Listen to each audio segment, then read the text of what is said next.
What's going on, guys? I'm back with some Phoenix Wright.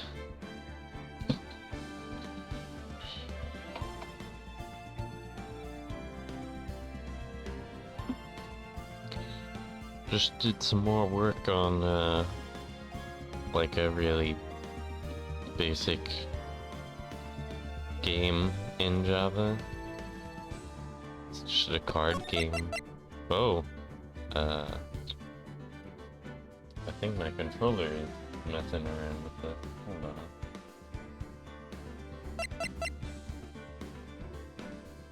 There we go.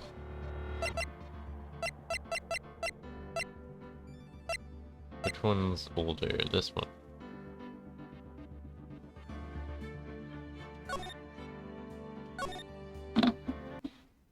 I have to get the chat up on my phone.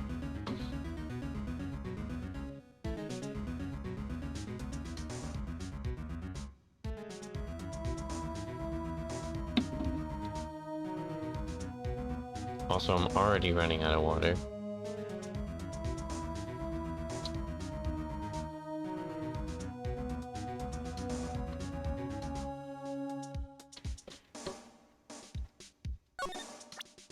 Okay, we got the information we need. Let's stop using the mouse.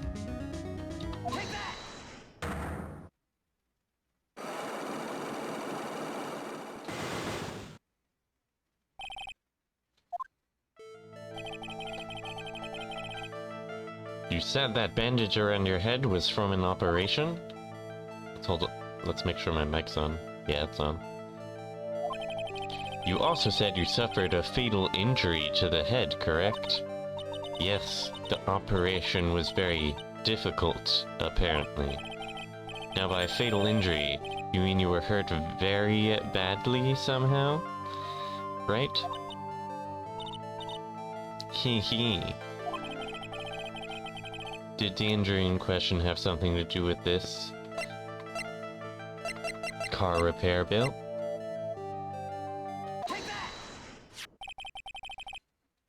I have here a car repair bill. From this, it seems pretty obvious that this car was involved in an accident. Let me see that. This bill is made out to the Cadaverinis? Yes, it is. I don't think I ever introduced myself. Tell me, what do the Cadaverinis have to do with me? Something tells me she's not about to say hi and introduce herself. Alright then. Your relationship with the Cadaverinis is very strong, and this is why.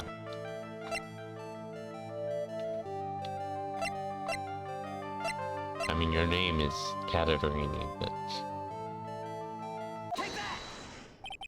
I know exactly who you are.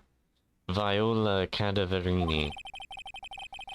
You sustained that injury in the traffic accident, didn't you? It happened about 4 months ago. I was driving in one of our family's cars when someone pulled out in front of me. It was a motorbike or something like that. I don't remember it much. Anyway, I swerved to try to avoid it, but...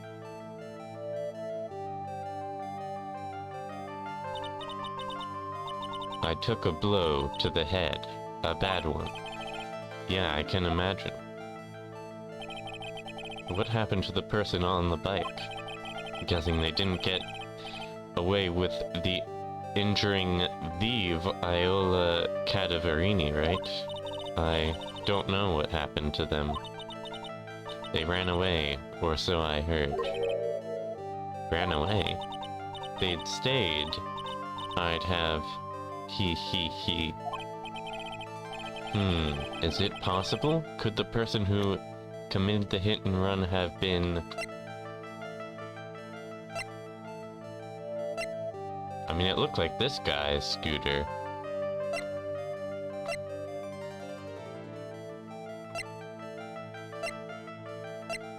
I'm gonna say this guy. It was this man, wasn't it? He was the cause of your accident. That's why he's paying for it. It wasn't Don Tiger. I refuse to believe it. We collided, the motorbike and my car. But Don Tiger isn't injured at all, is he? It was Don Tiger who caused Viola to crash. I can feel it. Plus, one of her locks just broke, so she must suspect it was him too.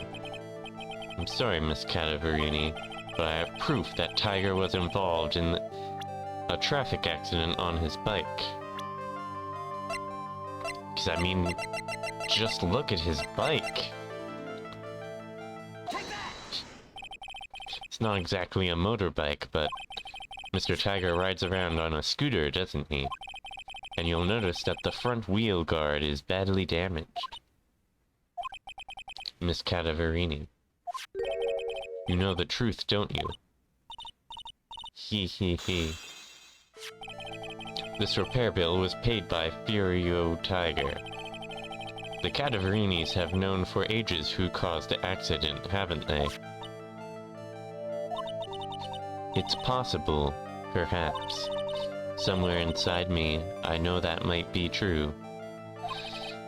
I knew it, but Don Tiger still saved my life. The operation was very complicated. It was very, very expensive. How much are we talking? Very, very, very expensive. Seems kind of hesitant about giving me an actual figure. I should back off. Well, anyway, it was the Tiger who paid for it, right? After I recovered, Don Tiger told me. He said he'd pay for the operation because he cared about me. I believe him. Really? But do you honestly believe that to be true? Do you want to know what I think? I think the reason he paid for the operation wasn't because of you, but someone else. Perhaps I shouldn't be saying this, but your grandfather, Bruto Cadaverini, controls a lot of dubious cash, right? And you are his beloved pride and joy. Sure, I don't know exactly how much the operation cost, but if you weren't the granddaughter of Mr. Cadaverini, do you think Mr. Tiger would have paid the money? $1 million.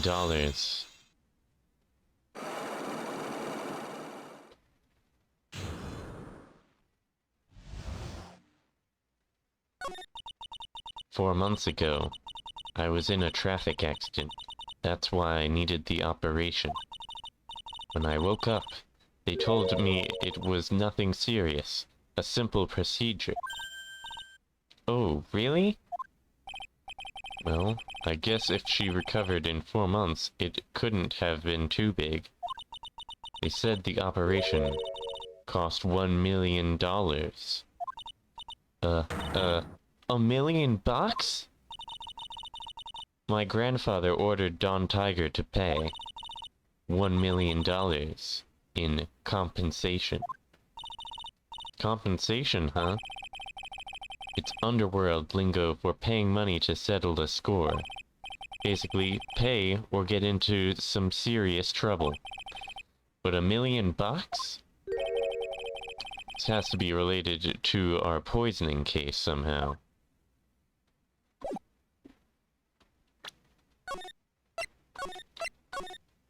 But how?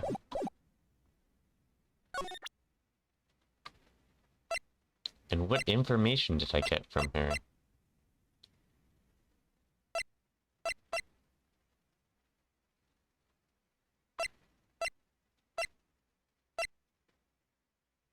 Can I present her with this? What about this? No, I don't want more coffee. Can you tell me about him? Can I ask you about the tiger? I mean, Mr. Tiger? Cookie? Sure. How do you like my cookies? I baked them myself. Hee hee hee. Go ahead, Nick. The honor is all yours. Okay.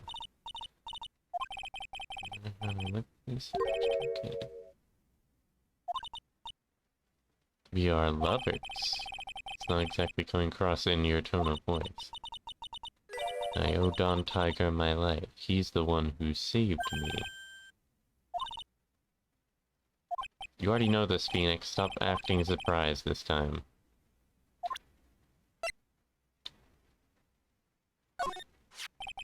This man is your grandfather, right? Carrying a picture like that around with you, you should watch your back. Thanks for the advice.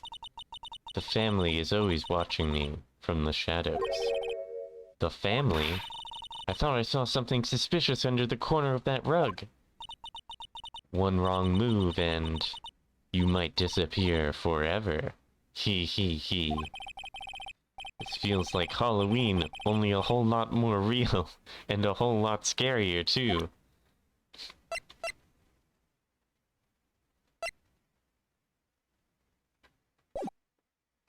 There must be something I have to present her then. Can I ask her about MC Bomber? You know the virus they unleashed? No? Or they're selling on the black market, but it's also already unleashed. How come I can't ask her about any of these things?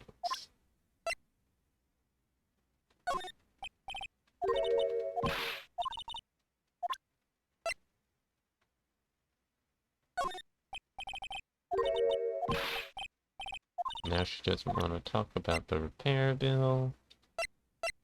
What about this? Meet with the tiger. No.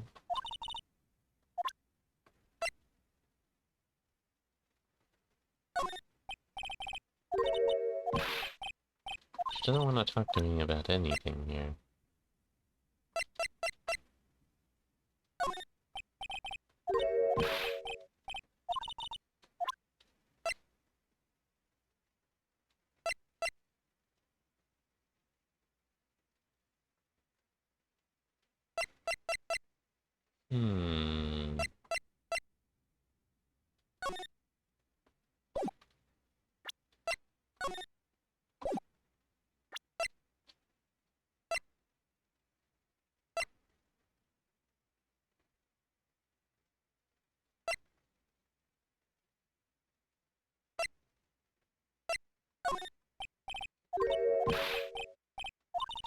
She still doesn't even want to talk to me even after that.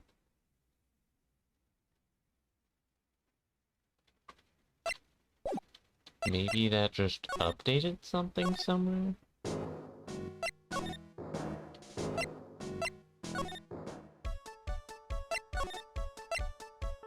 Is this guy in yet? No.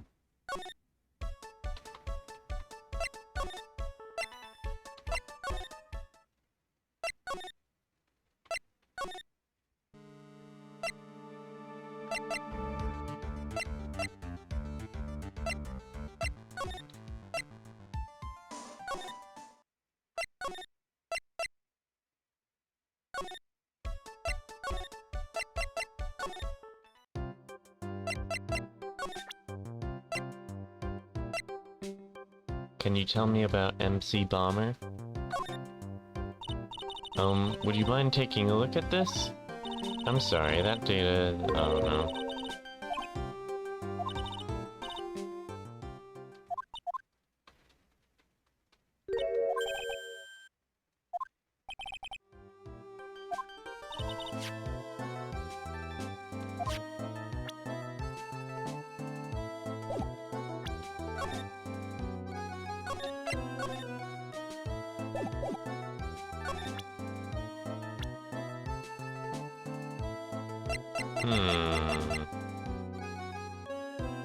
Absolutely not a robot.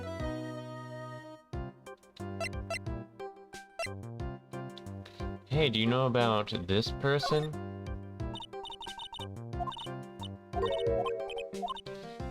Oh gee, this is so long, too.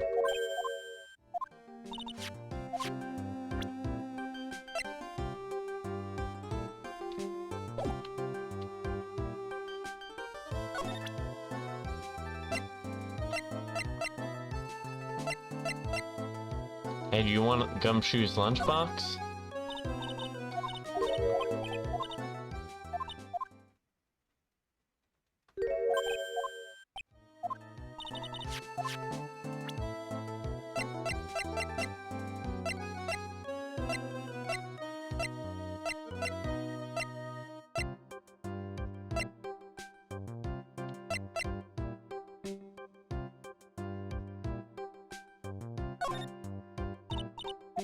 Guess I should focus on the stuff that Glen Elg had.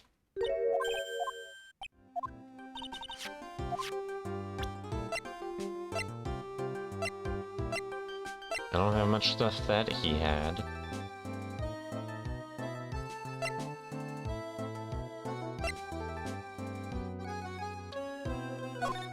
This seems important. But they don't want to talk to me. What do I have to progress in order to talk to her? Oh, Glenn's troubles. Here we go. I guess we probably talked to them about Glenn, and then it didn't give me any clue that I was supposed to talk to her again. I'm about Mr. Elg. Was he in some kind of trouble? I'm sorry, why would you think that? I thought you said something about it just now. You said he got himself into trouble because he was a bit of a loser. Here we go. Only 3 Cyclops? Phoenix says like, 3 Cyclops? What, you just did 4? Guess Mr. Elg is like every other man with his own pile of secrets.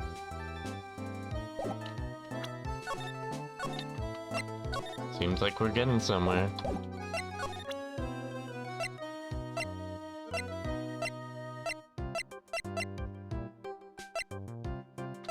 Oh, we're trying to present the Magatama.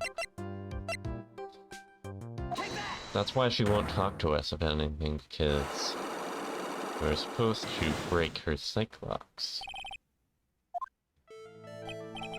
So how about you tell me what kind of trouble Mr. Elg was in? I'm sorry, sir, but we don't deal with troubleshooting here.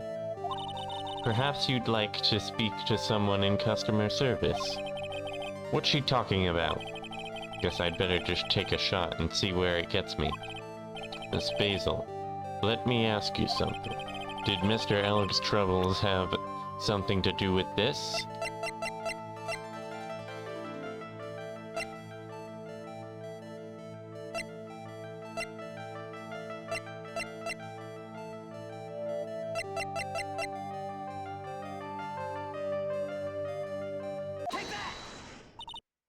What is that? A bunch of horse racing tickets, all losing ones. With that many tickets, you could get $1 at the recycling center. You good people are very, very bad. Cashing in on others' misfortunes is immoral. Is that a whiff of hypocrisy I smell? But what is the relevance of these tickets? Victim, Mr. Glenelg. He had a gambling habit, didn't he? I don't think that's a logical conclusion based on the facts. Everyone likes to go to the races from time to time. Yeah, but not everyone buys this many tickets. Anyway, I don't believe that proves anything on its own. You're right, but I'm not through yet. Mr. Elg's gambling wasn't restricted to horse races, was it? There was also lottery tickets. The lottery, horse racing, he bought a lot of tickets and lost a lot of times. That's got to have hurt his wallet pretty bad, don't you think? Maybe bad enough to be the cause of some pretty serious trouble, perhaps. No! You are right, Glenn did have a gambling habit. You good people must not follow his example, do you understand? Trust me, even if I wanted to, I don't exactly have the money to buy any. But if you win, there's no problem, is there? And Glenn had a winning ticket, didn't he? For $500,000? Yeah, but it's hard to imagine how he could have been in trouble then, isn't it? It's true that Mr. Elk won $500,000 in the end. But that was his first stroke of good luck. He was in deep trouble before that. Deep trouble? What do you mean? Mr. Elk's real problem was with someone or something more terrifying and ferocious. Tiger. Furio Tiger, the boss of a loan office called Tender Lender. Tender Lender? People with businesses should think harder before naming their offices. Like you want to talk. Blue Screens Inc. Well, what do you think? Our firm is doing very well at the moment. I don't think we need to borrow money. No, no, no. I mean about Mr. Elk. You think Glenn had something to do with this Furio Tiger? Yes. I'm sorry, I don't know of any connection between the two of them. Really? Because I've got proof that Mr. Elk and the Tiger knew each other. I do? Are you sure about that, Phoenix?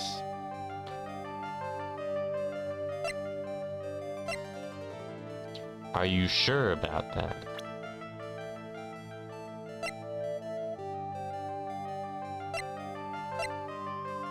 Oh yeah, I do. Furio Tiger, aka the Tiger, is the boss of a loan office called Tender Lender. This is who Mr. Elk met on the day of his murder. And the only thing a loan shark would talk with him about would be his debt. No! It's true that Glenn had racked up quite a bit of debt from his gambling habit.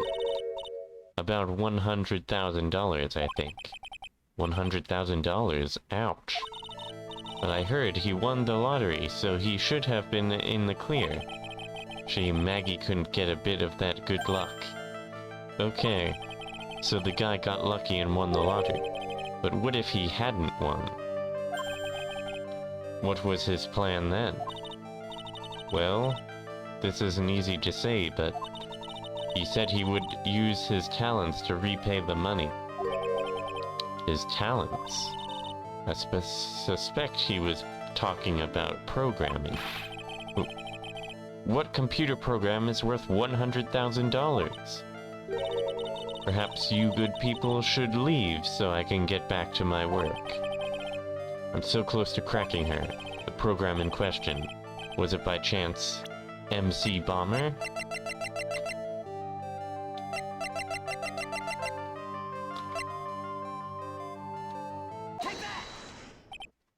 Well, this is it, isn't it?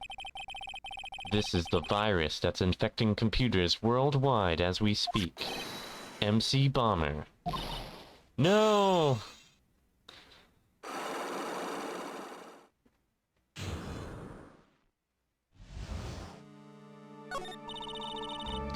Glenn's head had more processing power than any computer, but it had been infected with a gambling virus. Glenn was in too deep. You mean he was in debt? Yes, $100,000 in debt. Not an easy amount to repay. So, he said he was taking on some extra work, something a bit risky. Risky? How? Maybe he was going to become a waitress at Tres Bien? Where do you come up with these ideas? So it's safe to say Mr. Elk was the creator of this virus, huh? The MC Bomber virus? Yes. It was a work of a genius. In a bad sort of way. Of course. But still genius.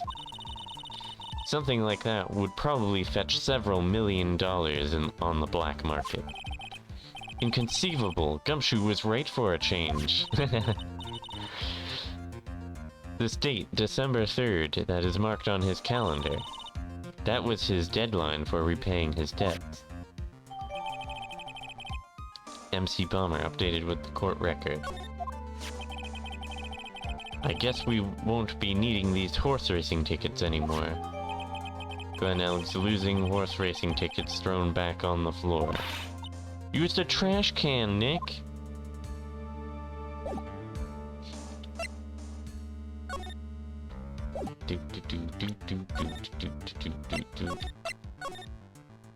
So we made some more progress.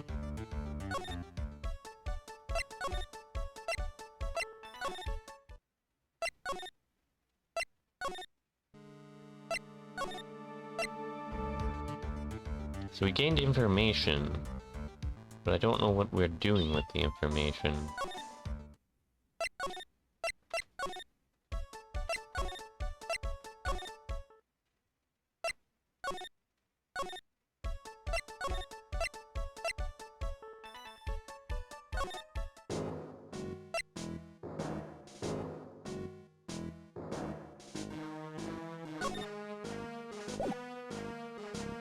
Hey, the scooter's here.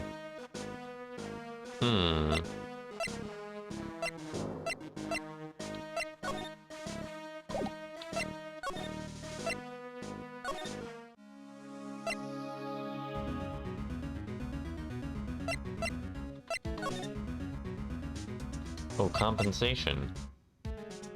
Gotta always pay attention to whether there's check marks or not. I wanted to believe him. I wanted to trust what Don Tiger said. Said it had nothing to do with my grandfather being Bruto Cadaverini. I wanted to believe he helped me because he cared about me, not about my grandfather. But I knew that wasn't really true. Wow, I'm so sorry. What did he... What he did to get the money was... It was evil. He said it was all for me, so I helped him. You helped him? In what way? Here, take these. What are these? Medical papers? Evidence! That's what we needed. I'm Bruto Cadaverini's granddaughter. He had to pay compensation. He was made an offer. He simply couldn't refuse.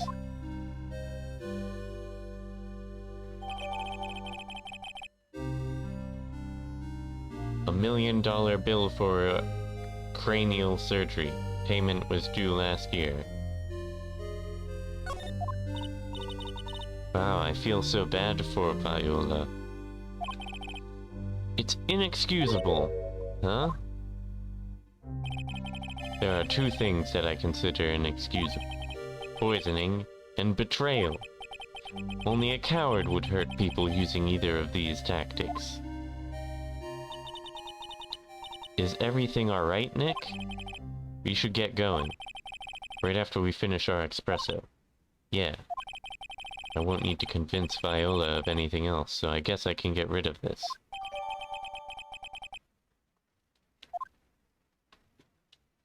Place is empty.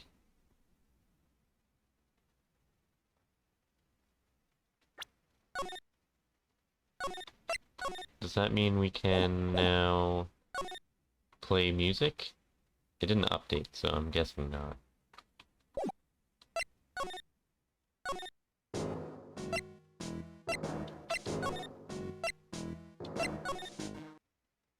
This updated though.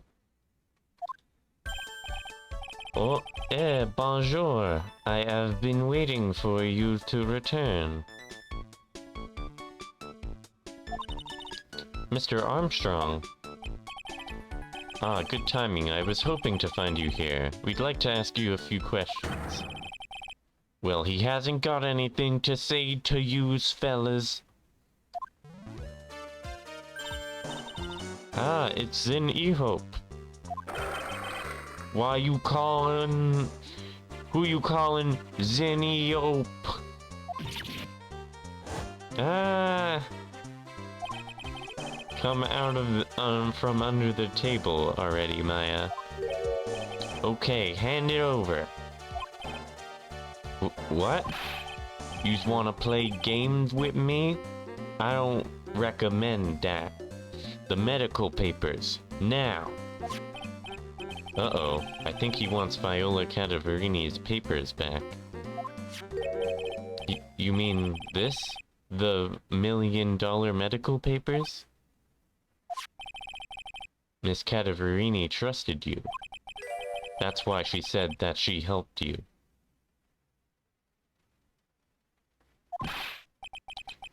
Forget about it. That girl's dumber than an eggplant. Yous wanna know what's sad? I'll tell yous what's sad, and it ain't only her face. Hold on, let's read these papers. No, doesn't tell me anything. She thinks she's got power 'cause she's Bruto's little girl. Now that's sad. I can't let you have these papers. Tomorrow in court, I'm going to expose what you did to get the 1 million you used to pay this off. Are you crazy or something? I don't care if you want to give it to me or not. There's 2 of us here. You got that? 2. Oui. Mr. Armstrong? Forgive me. Désolé. I cannot argue with him. Ah! Ugh! That really hurt. Is that all you's got? I'll be taking those papers now. Armstrong, get that lighter. Wait! Don't take it too hard, Phoenix Wright. That was so stupid. I shouldn't have let my guard down. Those medical papers were vital evidence. Hold it, pal. Detective Gumshoe? Detective? Yous think you gonna stop me, copper? Beat it. Grah! Whoa! Come on, Gumshoe. Keep it together. You guys, get out of here. Leave this guy to me. But, go on, pal, and take this. If you get hurt, who's gonna look after Maggie, huh? Alright, thanks, Gumshoe. Wait, Nick, don't leave me behind. I'll get even with that guy tomorrow, in court. Tenderlender is going down.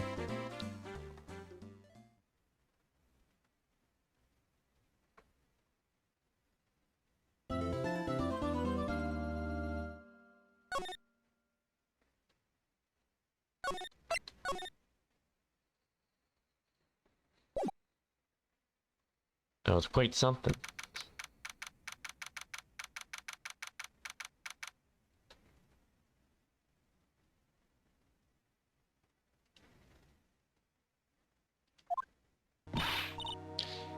Good morning, Mr. Wright. Good morning, Maggie. So what do you think is going to happen today, sir? Yesterday's session didn't go so well and ended on a giant mystery. That's true, and we still haven't solved a single part of it yet. Are you okay, Nick? Huh? Oh, yeah, of course. I saw that little flash of doubt in your eyes. No, that wasn't doubt, that was, determination. Why don't I believe you? It's nearly time, Maggie. You'd better get going to the defendant's seat. Roger, don't let me down, Mr. Wright. I'm counting on you. Hey, pal. Hey, Detective Gumshoe. I was waiting for him to come in with, like, a black eye.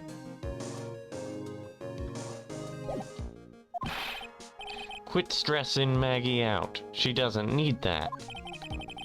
How did you know she was stressed? I was watching through the doorway. Oh. You look like you lost the case already. Show a bit of confidence, will you, pal? Here, maybe this'll help. Huh? Have you taken up aromatherapy too? Not in a million years, pal. Don't tell me that you don't remember this thing. Come to think of it, that doesn't look like one of those aromatherapy bottles. This is the small bottle that turned up in Trespian's kitchen a couple days ago. Wow, look at all these little bottles. Oh, they're aromatherapy oils. He's got so many, they're overflowing onto the floor. Hey, wait a minute. There's one bottle that's different from all the others. Well, what do you know? And it doesn't have a label either. And... it doesn't smell either. We finally got the analysis results back from the lab. So, what is it? Is it the poison? I'm afraid not, pal. It's the medicine. I just realized that. It's the medicine. It's Glen Elg's medicine. It was stolen by him. I'm afraid not, pal. It's medication. Medication? Yeah, for ears. Topical use only, apparently. For ears, you mean... Yeah, it's the medication Glen Elg was using for his ruptured eardrum. What was Glen Elg's ear medicine doing in the kitchen?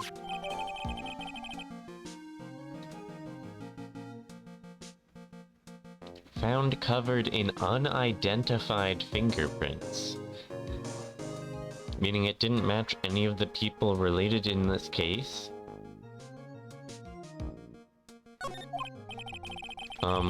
What about the unidentified fingerprints? Anything on that?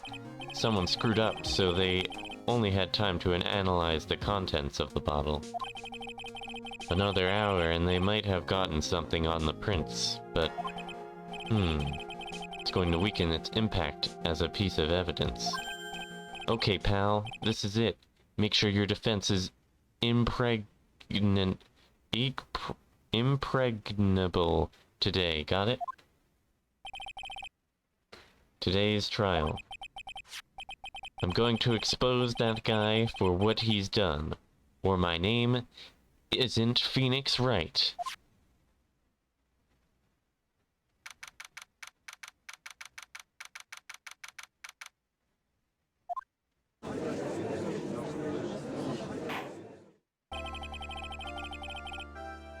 Court is now in session for the trial of Maggie Bird. The defense is ready, Your Honor. Ready and waiting, as always, Your Honor. Very good. Then we'll get underway at once. Yesterday, we heard the testimony of Mr. Victor Kudo. Claims to have witnessed the defendant putting a powder into the victim's coffee. However, the witness's testimony was plagued with a number of problems. The mark on the rim of the cup shows that the victim drank from it with his right hand, but according to the old man's testimony, he picked it up with his left. Thank you, Mr. Godot. Furthermore, according to the witness's account, the victim was listening to the radio with an earpiece in his left ear, yet the victim's left eardrum was ruptured, which made him effectively deaf in that ear. It's amazing how many contradictions in a single case can have, huh, Nick?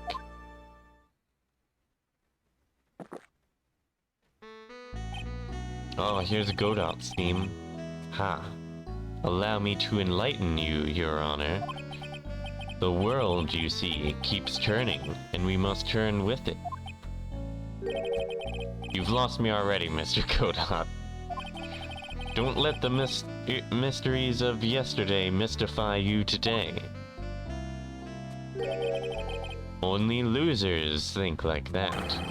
You've got to change with the times. That's one of my rules. Are you implying that you've resolved these contradictions? You know the answers to these riddles? The old guy wasn't just throwing seeds in here. He was throwing us off the scent. And today I'll prove it. Very well. Let the first witness take the stand.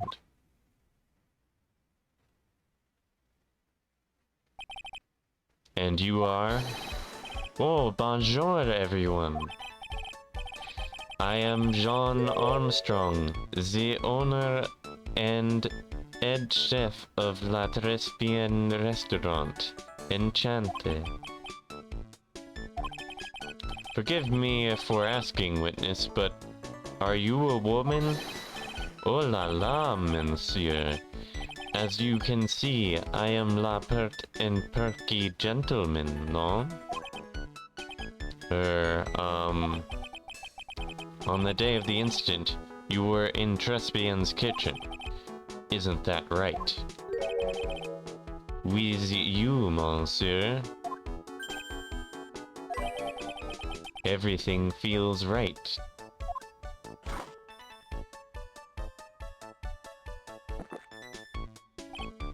Ha! Wow, he's totally unfazed. Doesn't anything intimidate this guy? Very well, your testimony please, witness. Please tell the court what happened that day at Trespian. Oui, volunteers.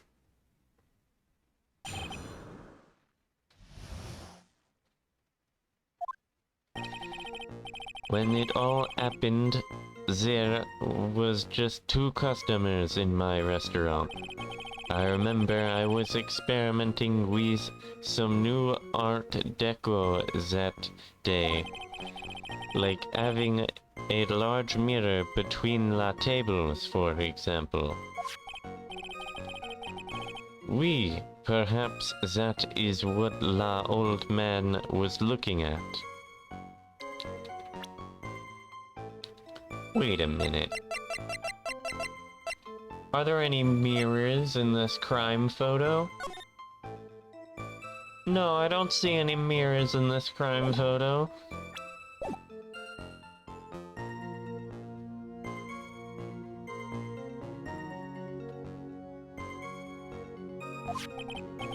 La cup, la earpiece, and la glasses.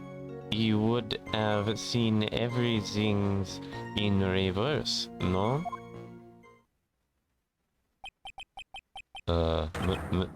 Mirror? Oui, grand mirror. La most enormous mirror.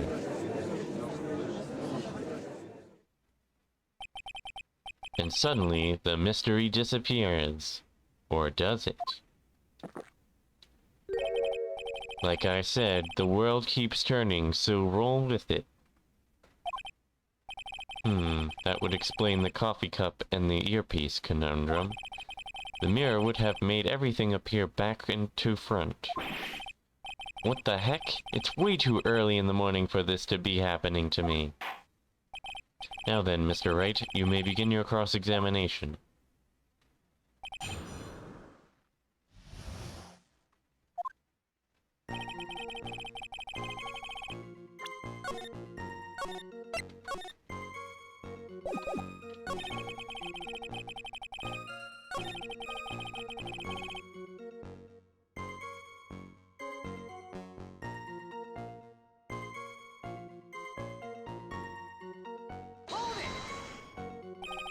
How big of a mirror are we talking about here?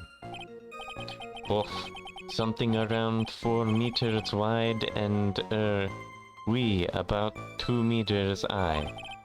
Let's see, if 1 meter is about 1 yard, holy glass in a frame, that's huge. I was intending to install it on the ceiling eventually. The ceiling? Was there a mirror on the ceiling? I don't remember. Mais non, but I decided not to go through with it in the end. What should I do? Should I ask him more about the mirror or not? Yes. If you really had such a large mirror in the restaurant, someone would have noticed it. But there's nothing about a mirror in Mr. Kudo or Maggie Bird's testimonies. But... You didn't ask, right? You have only yourself to blame for such sloppy work. What? A mirror was delivered to Trespian the day before the incident. Really? As Mr. Armstrong testified, he was carrying out some design changes. And as it turned out, he didn't actually use the mirror in the end. This just doesn't add up. Even if a mirror was delivered to Trespian, it doesn't prove that it was in the restaurant on the day of the crime. Ha, if you want to doubt someone, Trite, look in the mirror. I'm sure the person looking back at you will be dubious enough. So the witness yesterday had seen the victim reflected in a mirror.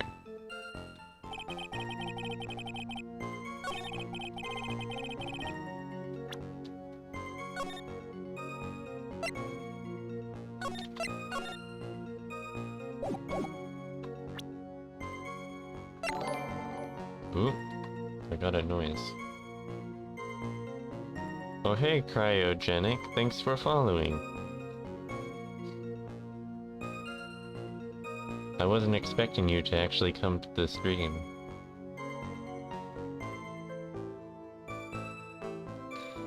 Let's see. The crime scene photo.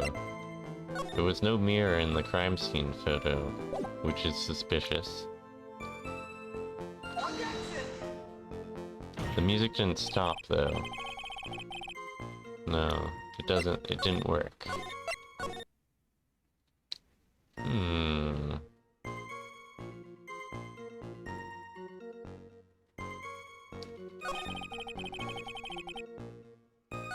I'll just press him on all the statements then. Let's see.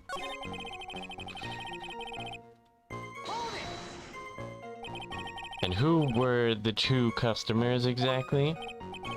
Mais, of course, la young man who died. And la other not so young man. You're referring to yesterday's witness, I presume. What about the other man Maggie said she saw at the table? Something tells me Mr. Armstrong isn't planning to disclose his existence. Need some hard evidence before we can bring him up, don't we? I guess I'll just have to try a different approach for the time being.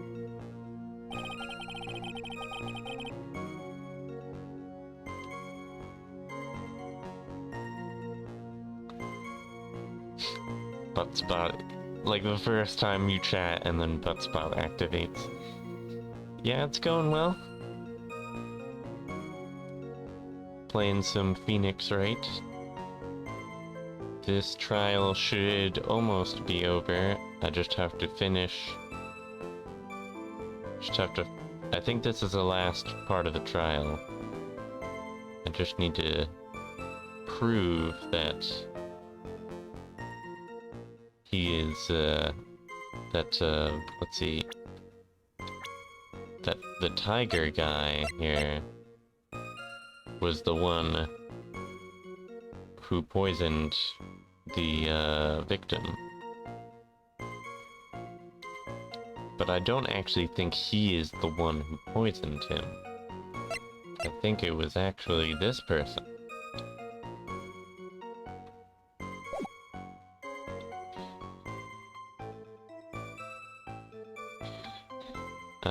Let's see.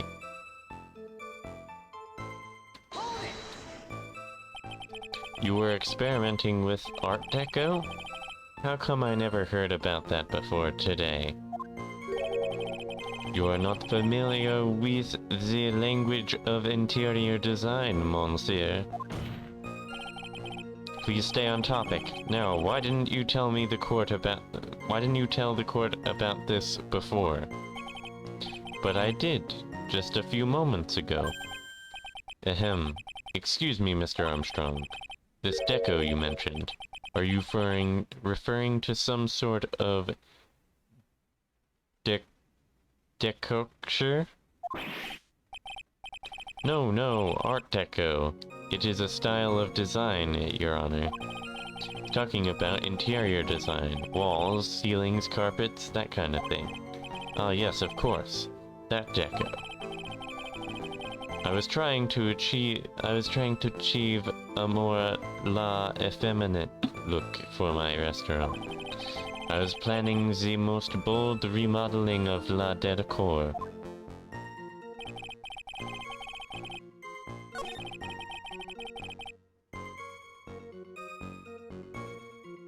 Maybe this is the one I was supposed to present it on?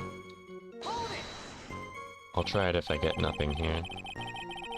Normally, I'd expect people to know the difference between a reflection and the real object. Objection! Normally? How does normality come into this? That's lame, trite, even for you. Huh? Are you trying to say that if something isn't normal, it isn't possible?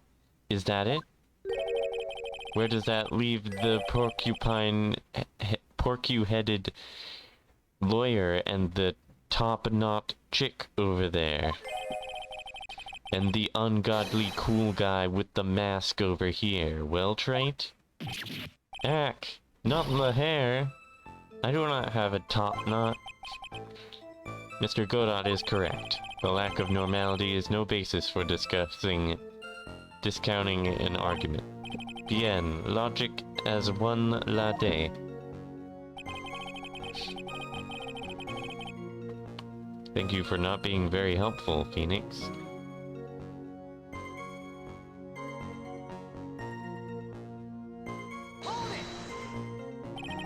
Everything? He would have seen everything in reverse. We, hey Nick, should take a second think about what old Seedy said in his testimony.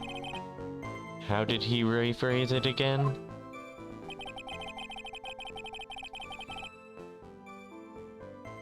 The boy was wearing the earpiece on the same side as the green lens of his specs. No question, you can lock me up if I'm wrong.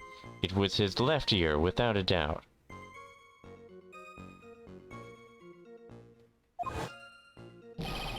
And then, he used the same hand to pick up the cup. His left hand. If he saw everything he described reflected in a mirror, and everything he said he saw on the left was actually on the right, huh? That clears up all the problems with his testimony, I guess. Or does it? It doesn't then, because that means it's on the same side. His earpiece was on the same side as his glasses. Which is still his left. There is no way you can reflect that, because he didn't say a direction, he said same. So...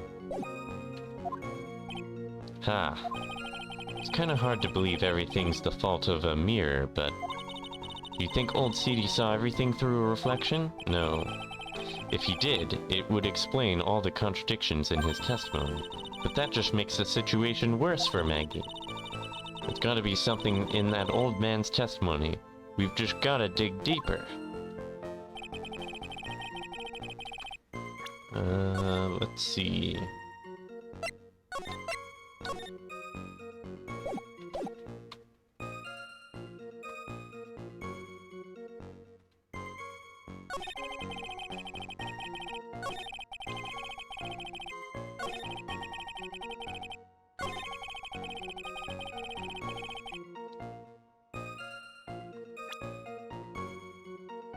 Do I have a statement of him saying that?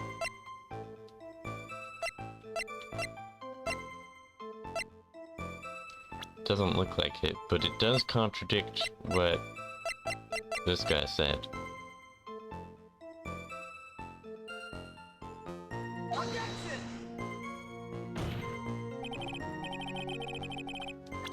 It does, but Phoenix doesn't understand what I'm trying to say.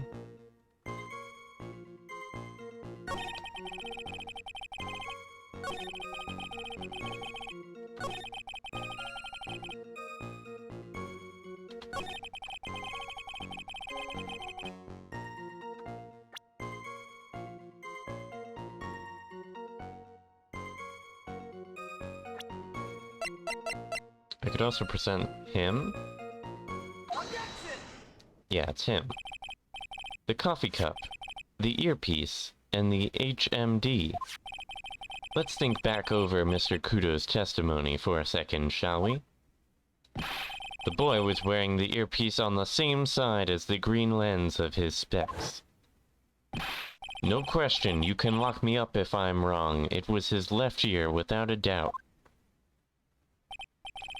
So, to summarize, we were told both the HMD and the earpiece were on the victim's left side. Now, if Mr. Kudo saw all that as a reflection in a mirror, it means both the HMD and the earpiece were actually on the victim's right side. Exactement. Now, you see, monsieur, now that you think about it, it is not so hard, no? Unfortunately, that's where we run into a monumental contradiction with the facts. If Mr. Kudo really did see everything in a mirror, why is it that the HMD is now on the wrong side of his head? Order, order! Mr. Wright is correct. The witness genuinely observed the victim reflected in a mirror. Then we would expect the victim's eyepiece to have been over his right eye.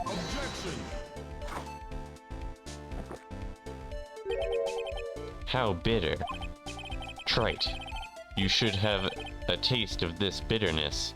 It'll calm you down in no time. Are we talking about your coffee or something completely different? You don't understand the way the witness thinks. How he thinks? You remember this, I presume. I broke the vase, sorry, apology lip. You mean Mr. Kudo's sworn testimony? Exactly. The old man has one very grievous habit, other than throwing seeds. The more of an impression something makes, the more muddled his mind makes it. And what's the most striking thing about Mr. L? Clearly, it's the victim's eyepiece. That's my point. The old man strikes again. Mr. Elg's HMD was made a big impression on the old man.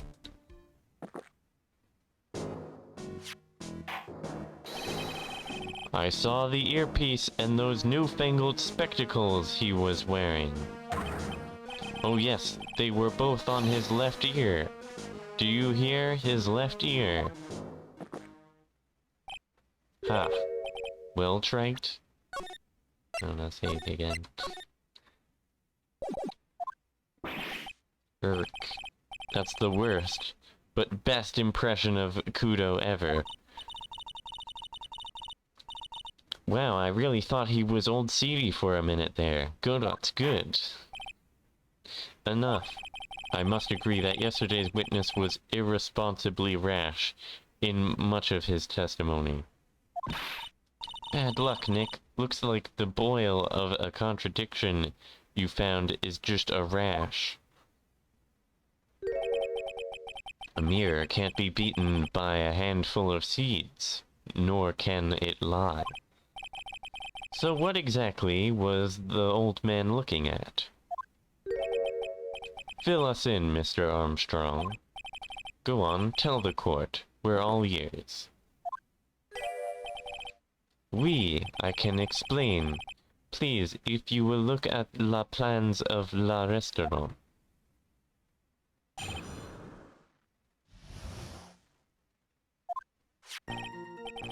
Alors, is everyone sitting comfortably? La mirror. It was in the middle of la restaurant, dividing the two halves. I already figured out the contradiction in his testimony. If it was there, that would mean Mr. Kudo was sitting on the top left. But the top left table did not have a broken vase. And he didn't get a chance to replace it, meaning there was no way that he could have been sitting there. Meaning that there is no way that this mirror actually existed in the first place. La mirror, it was in the middle of la restaurant, dividing the two halves. There is only one seat from which you could have seen an image of la victim. That was at la seat at the table next to la victims. That was where la old man was sitting. After la terrible incident occurred, I moved la mirror, so it was not in the way. But naturally, I did not touch anything else. Oh, you didn't touch anything else, I see no problems with the explanation we have just heard. From the table next to the victims, Mr. Kudo could have seen the victim in the mirror. What a naughty little coquette I am, confusing all the men like this. Don't worry about it. We can keep up. Except for the guy breaking out in a cold sweat over there again. Ugh, I hate that guy. You said you didn't touch anything else apart from the mirror. Are you quite sure about that? Volunteers, of course. Of course he didn't. Very well, Mr. Wright. Your cross-examination, if you please.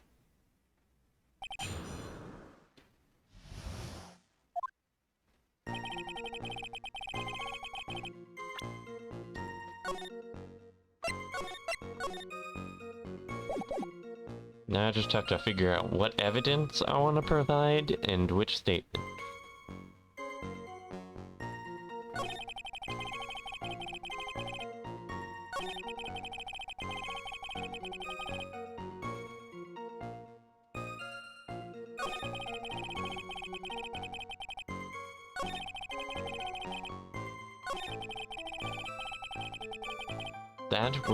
That's not important, but this is important. Well, it is important that he said that, but only after I explain why this is important.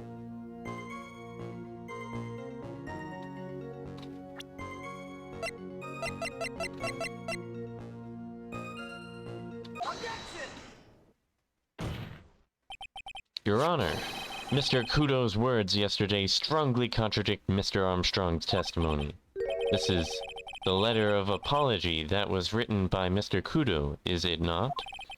I realize it looks useless, Your Honor, but this is still testimony. Ha, I guess useless people are only really good at identifying useless things. What relevance does this scrap of paper have to the trial, Mr. Wright?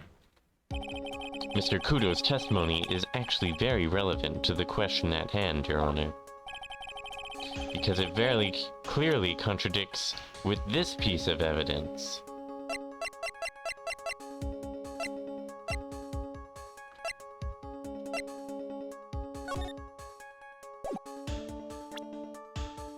That's the evidence. This piece of evidence contradicts with the testimony we have heard, Your Honor. The crime photo? Yes, this photo clearly shows something that theoretically should not exist. What on earth do you mean by that, Mr. Wright? Should not exist? Ha. Sounds like you're describing yourself, Trite. Now then, if the defense would please clarify its statement.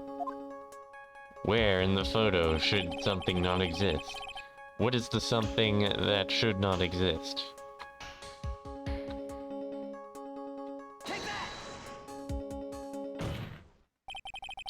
There is one thing that was clearly demonstrated by yesterday's testimony. Mr. Kudo broke the vase that was on the table where he was sitting. And yet, as the court can see, there is an unbroken vase on the table next to the victim. Why? Because Mr. Kudo was not, in fact, sitting at the table next to the victim at all. Don't be an idiot, Trite. That's impossible. The seat's the only one that Kudo could have seen the victim's reflection from. Exactly. There is only one conclusion we can draw from this contradiction. There was no mirror in Trespian that day. Your testimony, Mr. Armstrong, is an elaborate lie. Mon Dieu. Don't try to confuse the court, Trite. Obviously the witness cleaned up the vase. He said he didn't touch anything. While the police were taking their time getting to the crime scene. Unfortunately, Mr. Godot, that doesn't quite work for me. Mr. Armstrong already testified to the contrary in his own words. I did not touch anything else except the mirror. Urgh. Gah. Well, witness, what do you have to say for yourself? Sniffle. I was right. There was no mirror in the restaurant that day. And then Godot's gonna pull something out of nowhere. In light of this revelation, we return back to the original problem. Why did the victim have an earpiece in an ear in which he couldn't hear? Ha. You only get one shot in life. There's no turning back. That sounds like a threat. If you want to claim that the mirror wasn't there, Trite, then this problem is all yours. How do you explain what the old man saw? If I can answer this, then I'll be that much closer to the truth. I can feel it. Are you going to be okay? Can you really solve this contradiction, Nick? There's more than just one contradiction, Maya. This one contradiction, Maya. What do you mean? Remember what Maggie told us? There was another man at the victim's table. And there was a sample CD on the victim's table. It all flies in the face of Mr. Kudo's testimony. And I think I know the reason why nothing in this case is adding up. Well, Mr. Wright, let's hear your answer.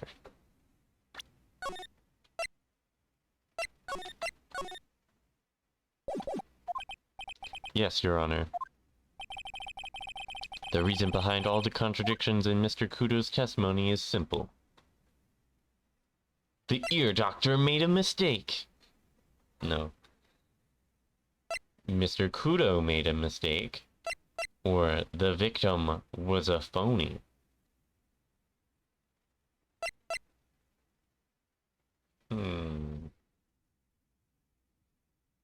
I think it's Mr. Kudo made a mistake. Since I don't think the victim was a phony, and the ear doctor definitely did not make a mistake. Clearly, Mr. Kudo made a mistake. Mr. Trite, you're the one who brought up all these contradictions, and If you're trying to tell us the old man just made a mistake, we can wrap up this case right now with a guilty verdict. How about it, Mr. Wright? Should I declare your client guilty? Is that the best you can come up with, Nick? Okay, it's not that one, it's the other one. I don't see where Phoenix is going with this, though.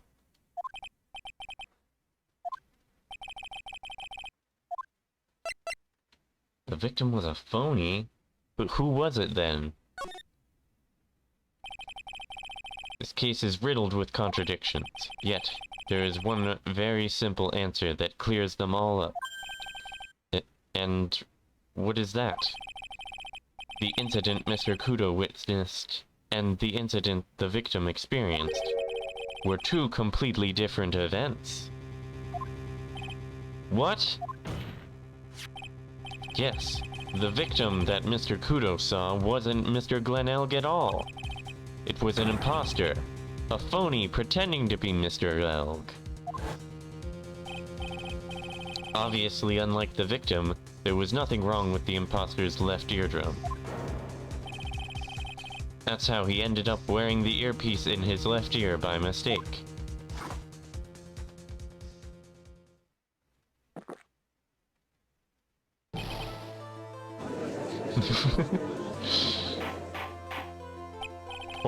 Order in the court. Settle down, or I'll clear the courtroom. Quiet, Gramps. Why don't you clear out of here, huh? What did you say? Trite, are you saying that what Mr. Kudo saw was a setup? Yes.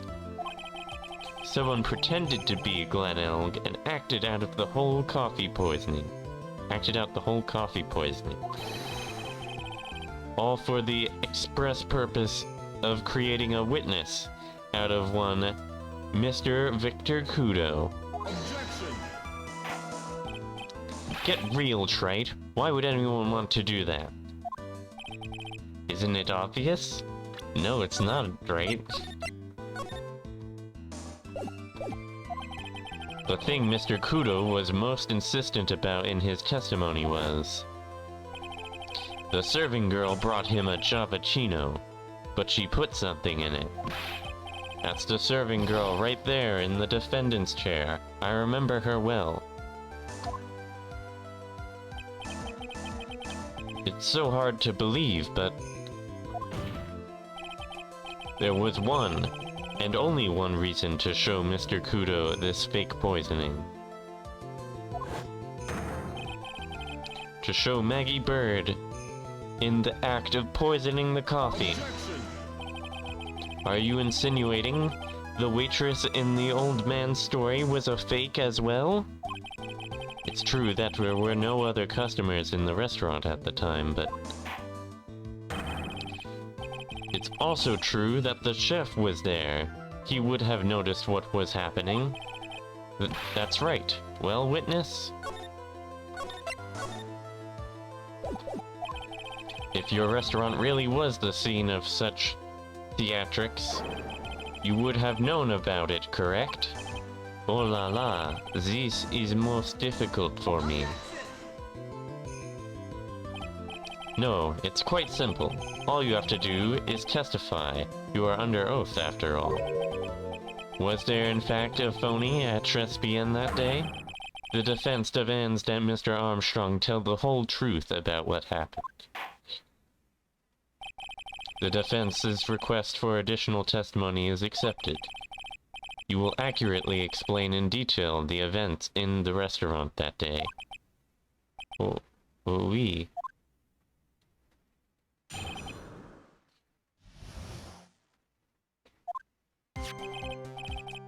La victim, Monsieur Elg, he came to my restaurant alone. I remember the old man arrived not long after him. There were no other customers. When he got word he won the lottery, Mon Elg became very excited. It was approximately 5 minutes later that the poisoning incident occurred. Non, there was no time for a phony to do the acting. I beg to differ. Just so we're clear, there was no mirror in the restaurant after all. Je vous demande pardon. Forgive me, Your Honor. I lied because I wanted this mess to be cleared up quickly. What you have just done is commit perjury, Mr. Armstrong. I will decide how to punish you later. Oui. For now, we will hear your cross-examination, Mr. Wright, if you please. He took that perjury charge a bit too well. But I'm guessing he'll be in more serious trouble after this cross-examination.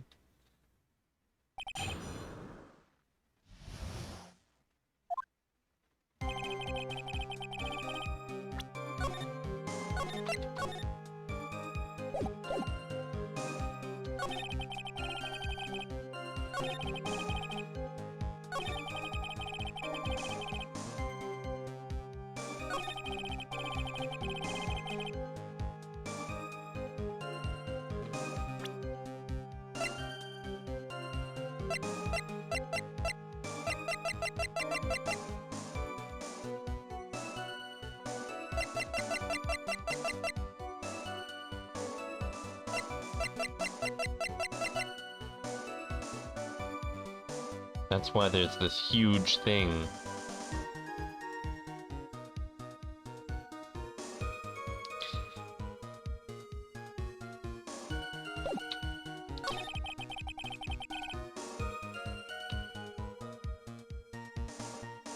I'm gonna present the autopsy report.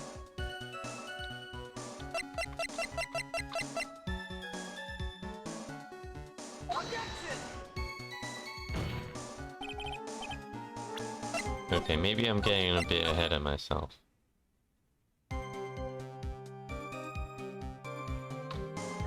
If it wasn't the autopsy report, what would it be? Maybe I should just press him for now. Was he alone at his table as well? Nice, oui. I saw him from la kitchen. Yet the defendant, Miss Bird, remembers it differently. She swears there was another man at the victim's table. Objection! Ha. Unfortunately for you, Wright. Yesterday's witness also testified that the victim was alone. You know, seeing you squirm like that reminds me of a certain coffee's bitter-sweet bite. What kind of coffee has he been drinking? It's not coffee, it's love. It's love that's bittersweet. Hearing Maya say that makes her seem wise all of a sudden.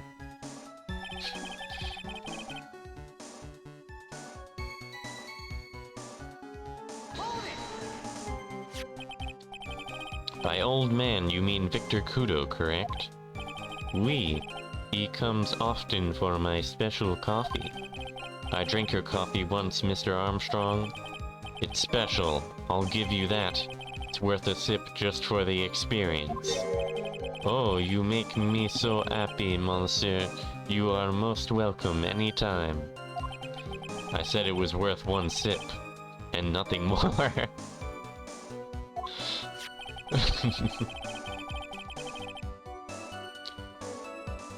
So, old Mr. Kudo arrived at the restaurant around the same time as the victim. Maybe I should ask about his arrival in more detail.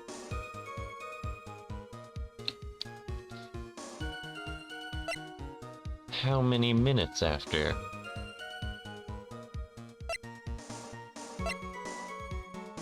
What time was it? So you're saying that not much time elapsed between when the victim and Mr. Kudo arrived? Oui, that is correct. But that still leaves the possibility that something happened in that gap of time. And by your recollection, how much time would you say elapsed? Let me see. Approximately 2 minutes, I would say. 2 minutes, that's all? Seems unlikely that anything untoward could have happened in such a short time. Rats, I knew I shouldn't have pushed this line of questioning.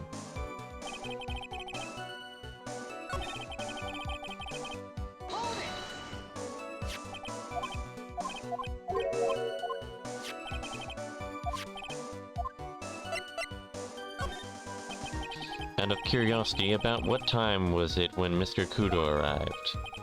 Oh no, I cannot remember, monsieur. I believe we were told by a witness yesterday. The crime was reported at 2:25 p.m. by a kind of scary old man, sir. Does that perhaps jog your memory, witness? The incident happened around 20 minutes after he arrived.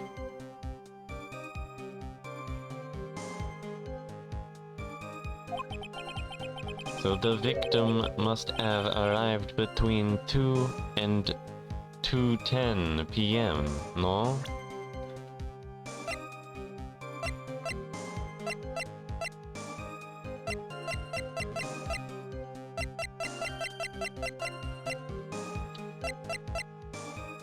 That contradicts this evidence. There was no way he was in there at 2 p.m. and the lottery was still going on. Just after 2, huh? Thank you for your help in jogging my memory, monsieur. You are wonderful. Ha ha ha.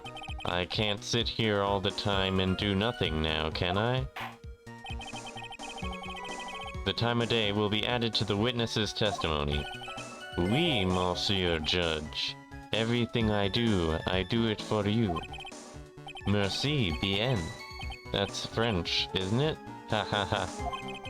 I'm glad at least one person is in a good mood. He's even humming a song to himself.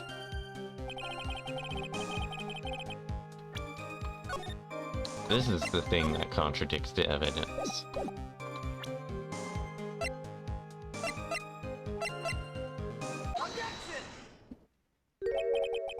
I'm afraid I finally got you, Mr. Armstrong. Qui? What do you mean?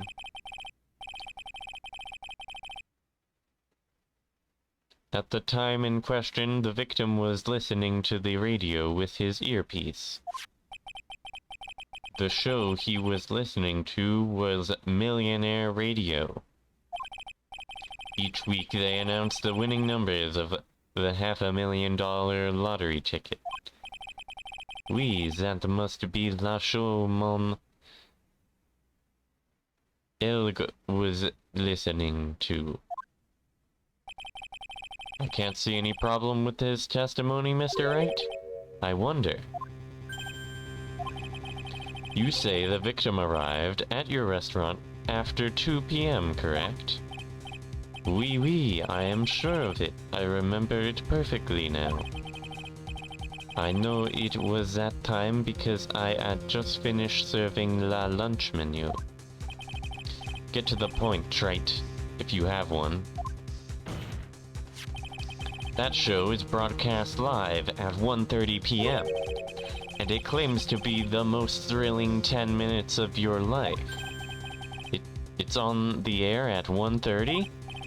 Now supposedly the victim made some noise when it was announced that he had won. And yet, I don't believe his cry of joy could have occurred after 2 p.m. Because the show had already finished more than 30 minutes earlier by that point in time. No. This victim we've been told about has done nothing but the impossible. Listening to the radio with a ruptured eardrum, catching a show that was already over. There is only one conclusion you can draw from these facts. This victim was an imposter acting out the poisoning 30 minutes after the real murder. Yes, there were two Glen Elgs in Trespian that day. The real Glen Elg, now dead, having been poisoned by the real killer. And the phony Glen Elg acting out the events for Mr. Kudo to witness.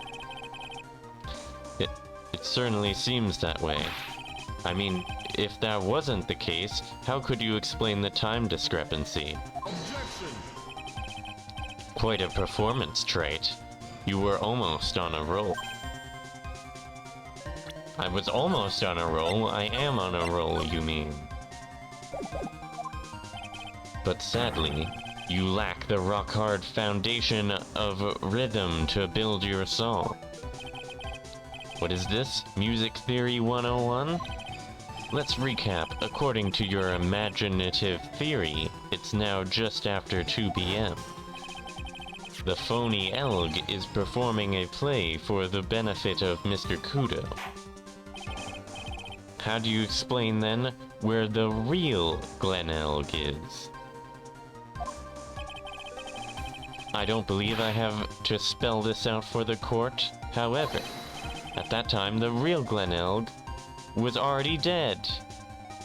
That's not right. That's certainly the obvious conclusion. Thank you, Wright. That's exactly what I was hoping you would say. What? Now I presume you can prove this theory of yours? Can you explain where the missing corpse went to? The missing corpse? According to the old man's testimony, there was only one other customer there. If that customer was the phony Glen Elg, then where did the killer hide the body of the real victim?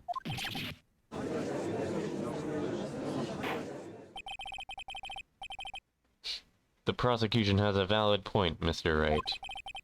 Your theory is to stand up to examination by the court. You must provide us with proof by answering the prosecution's question. My answer is that I didn't even want to say that statement. Where did the killer hide the body? Yes, Your Honor. No conjecture, Wright. Let's hear some facts for once. Show the court a piece of evidence that proves where the body was hidden. Evidence? What's with the intense pressure in here all of a sudden?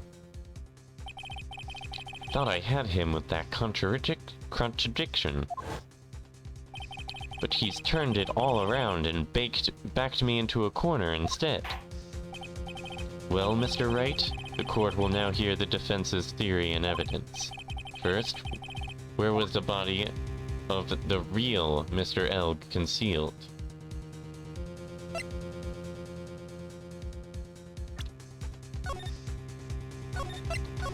Inside Trespian? It would have to be too dangerous to take the body outside. Obviously, the body must have been hidden somewhere inside Trespian. Interesting. But where could a body have been hidden inside a restaurant? Perhaps you would care to show the court on these plans, Mr. Wright? Yes, Your Honor.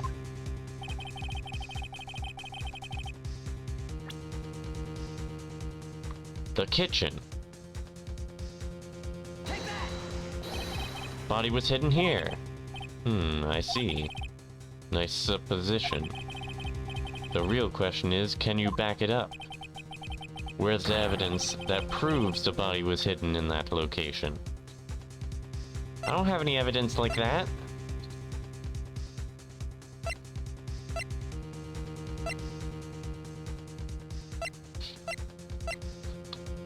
Where are we going with this?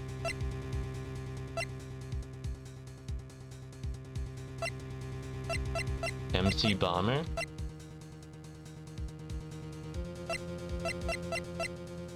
Oh. The medication. I could use that.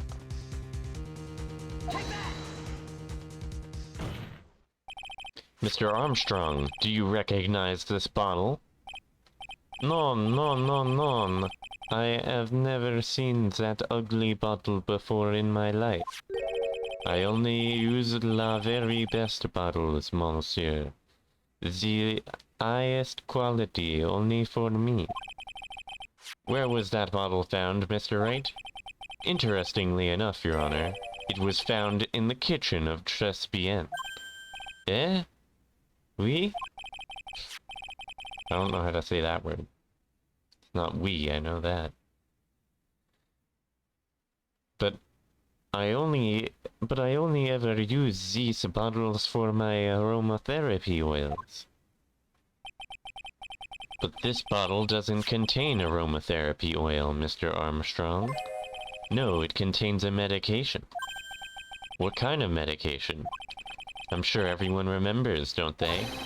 That Mr. Elk visited an otolaryngological clinic. I still don't know how to say that word. And was given an ear clinic. There, I'll just call it that. And was given medication that day. You can't be serious. The defense had the contents of the bottle analyzed, and I have the lab results here. The contents of the bottle match the prescription that was given to Mr. Elg. Glenn Elg's murderer hid the body in the restaurant kitchen, at which time this bottle fell out of the victim's pocket. Mr. Armstrong, when the incident occurred, didn't you say you were in the kitchen? Mon Dieu. Yes, you know what I'm about to say. It was you who hid the victim's body. You did a fine job pretending to defend my client, Maggie Bird, however. You were setting her up to take the fall behind the poor girl's back. No. Order, order. This is an extraordinary development. Witness, did you murder Mr. Glenn Elg? Never! I could not do such an horrible thing. No.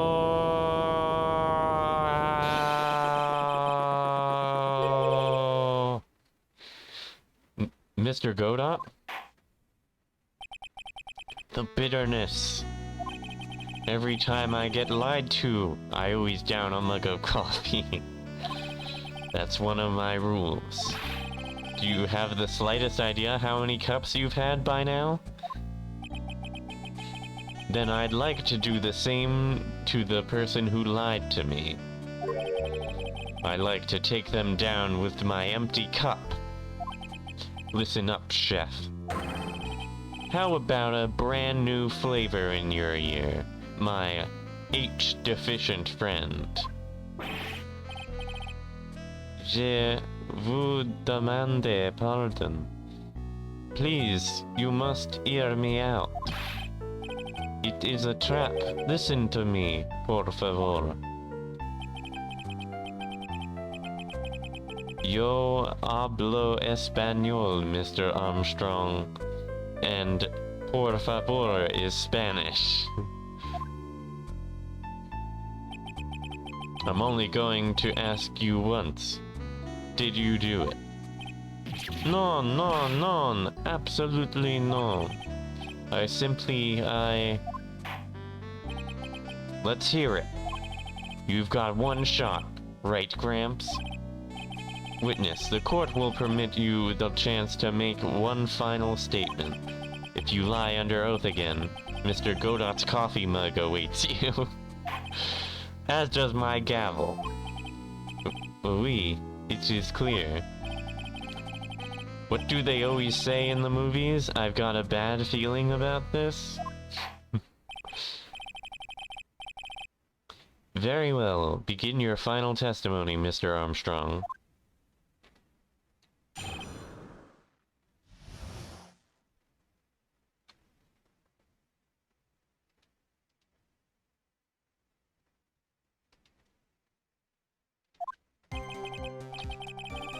It is true, I hid la body in la kitchen. A man forced me to do it. I had no choice. I had to go along with him because there was a reason why I could not refuse. But I did not kill him. I swear, you must believe me.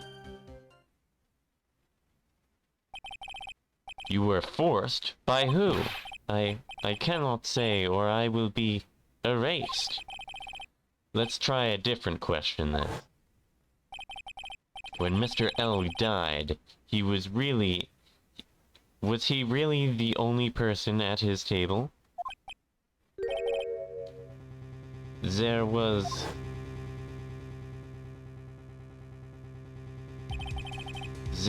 another man.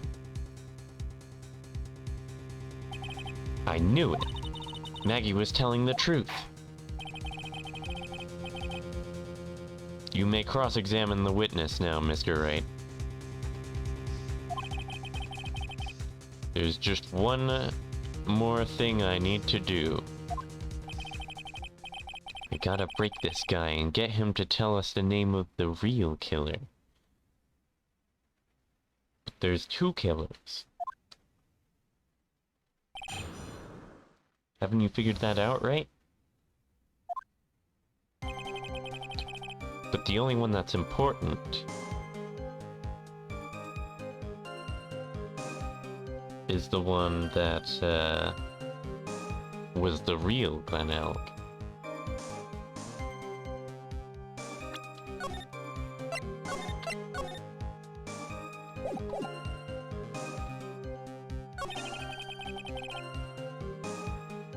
I think I have to press him on this one, I have no idea.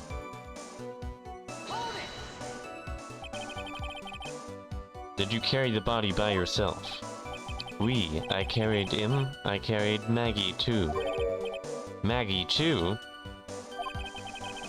When she saw la victim collapse, she fainted. I could not leave her there. But why did you hide the bodies?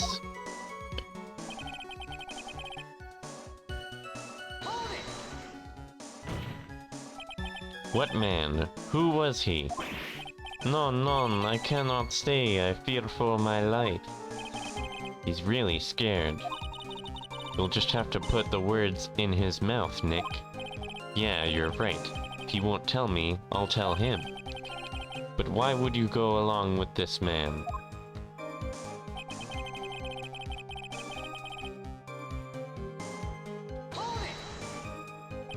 And what reason would that be, Mr. Armstrong?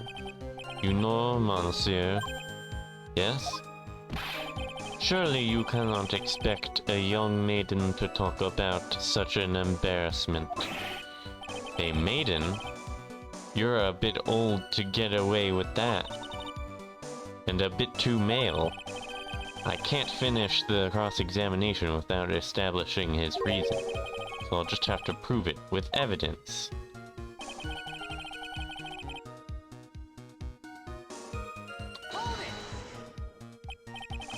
So you're claiming that all you did was hide the bodies, is that correct? Oui, that's right. If we are to believe you, Mr. Armstrong, you must tell the court everything. You must make clear the identity of the man who ordered you to do this. He's already confessed this much. He might as well stop dancing around the real issue. Yeah, but he really doesn't want to tell us who the killer is. Then sock it to him, Nick. Yeah, that's not a bad idea.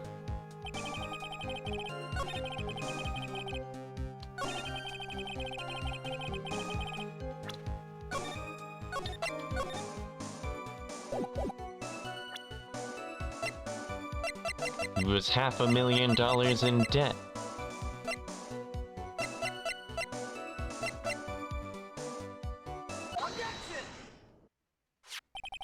You have a $500,000 debt, don't you? $500,000? Is this true, Mr. Armstrong? Oui, je suis désolé. I was weak, and I borrowed la money. This is Mr. Armstrong's Achilles heel. And that's why you couldn't refuse anything asked of you by this man. Don Tiger.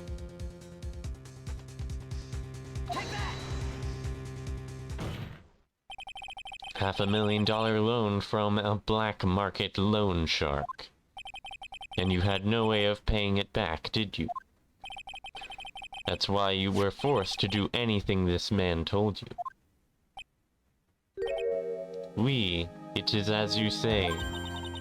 Mr. Armstrong, La Tiger, he told me he was going to use my restaurant for a business rendezvous.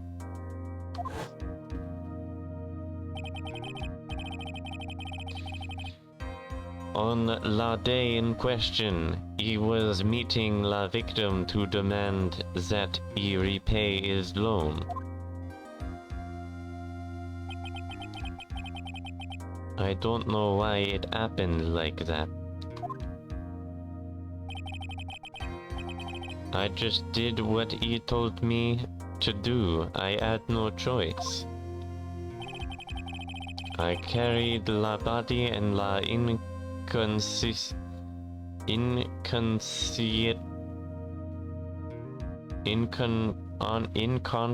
unconscious.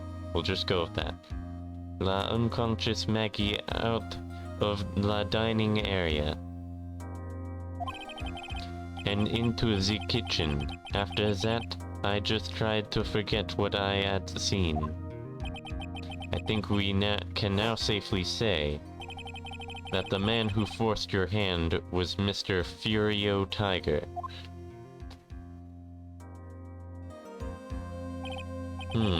I do have one further question for you, Mr. Armstrong. The poison and the lottery ticket that were found in the defendant's apron pocket, was that your doing as well? None, I knew nothing about that. Making it look like it was Maggie who had done it. It was not. It was despicable. Mr. Godot, you will summon this Furio Tiger as a witness. I doubt that he can... that can be arranged... I doubt that can be arranged today, so we will adjourn for now. Proceedings will continue tomorrow. No, I already got him. 30 minutes. What? The trial will go on. I'll see to it myself. I need half an hour to get that guy on the stand, not a minute more. How the... Don't sit back and relax yet, Trite. No one knows if that chef is really telling the truth or not. This trial could still go either way. Very well. Your request is granted, Mr. Godot. We will resume once Mr. Tiger is ready to take the stand. Until then, court is adjourned for a 30-minute recess.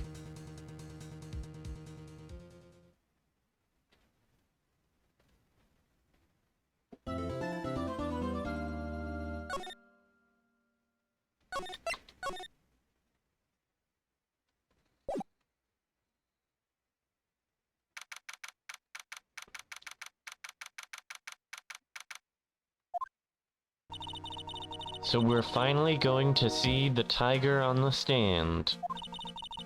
We've almost got this case won now, Nick. I wish I could agree. Huh? When I cross-examined Mr. Armstrong just now, he said he was just doing what the Tiger told him to do. But Godot picked up on it, remember? He pointed out that without proof, we don't know if what he testified is the truth.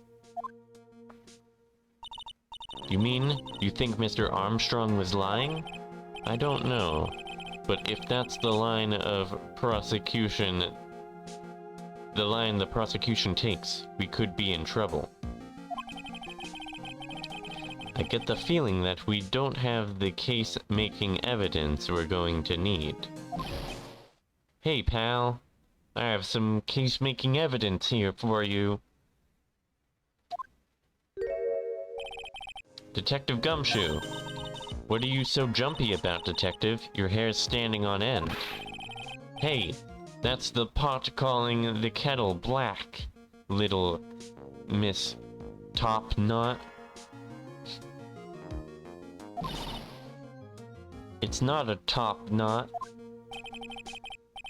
Never mind about the hair. Just calm down, alright? I can't stand still when I don't have a job to do. I get worked up, get wound up. Aye. No kidding. You gotta have something you need me to do, pal. Anything. Well, hey, I'm gonna take a jog back down to the precinct. Need any evidence examined? I could get some prints analyzed for you if you've got an hour. An hour? The trial will have reconvened by then. But Nick, we still don't have a really decisive piece of evidence, right? True. Without some kind of trump card to pull out of the bag, we're really stuck.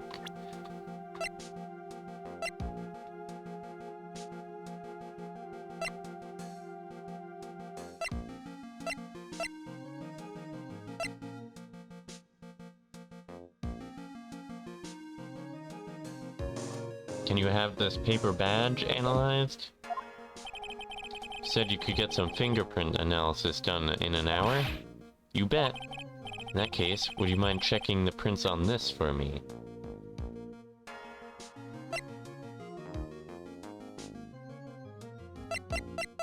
Does it matter if I give him the bottle or the paper badge?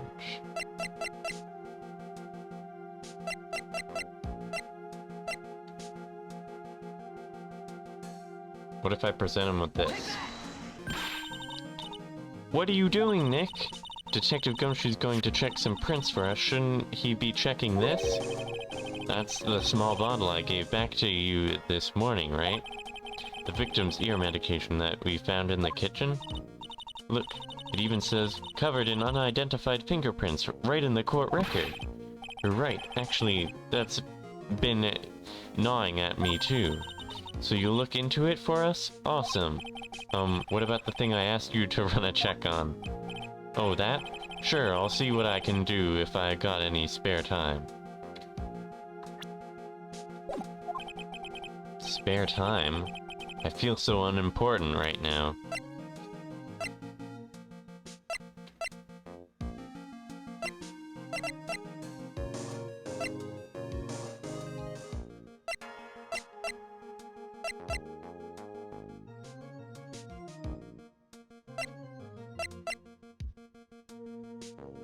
I also want to know prints on this.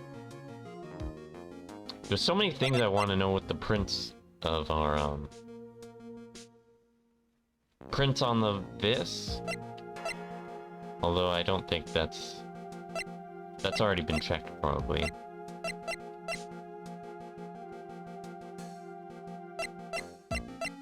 I think it's just gonna check the thing that is obvious. But I do want to know... I do want evidence that he did in fact impersonate me.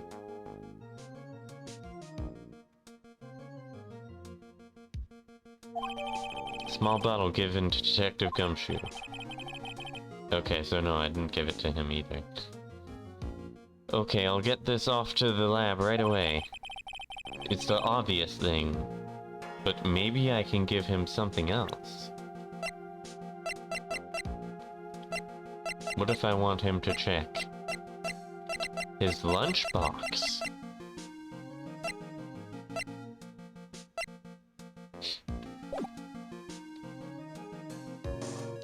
Just make sure you don't lose the case before I get back. That's real reassuring. This is pretty much the final showdown, I guess. Time to separate the phonies from the real guys.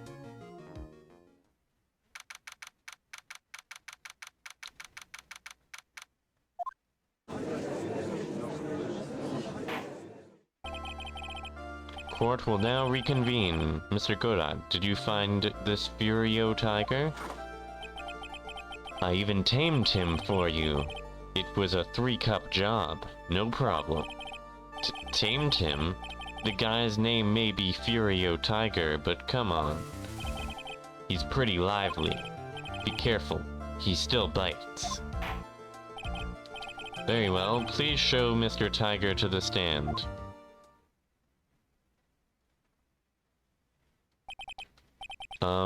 Witness, please state your name and occupation to...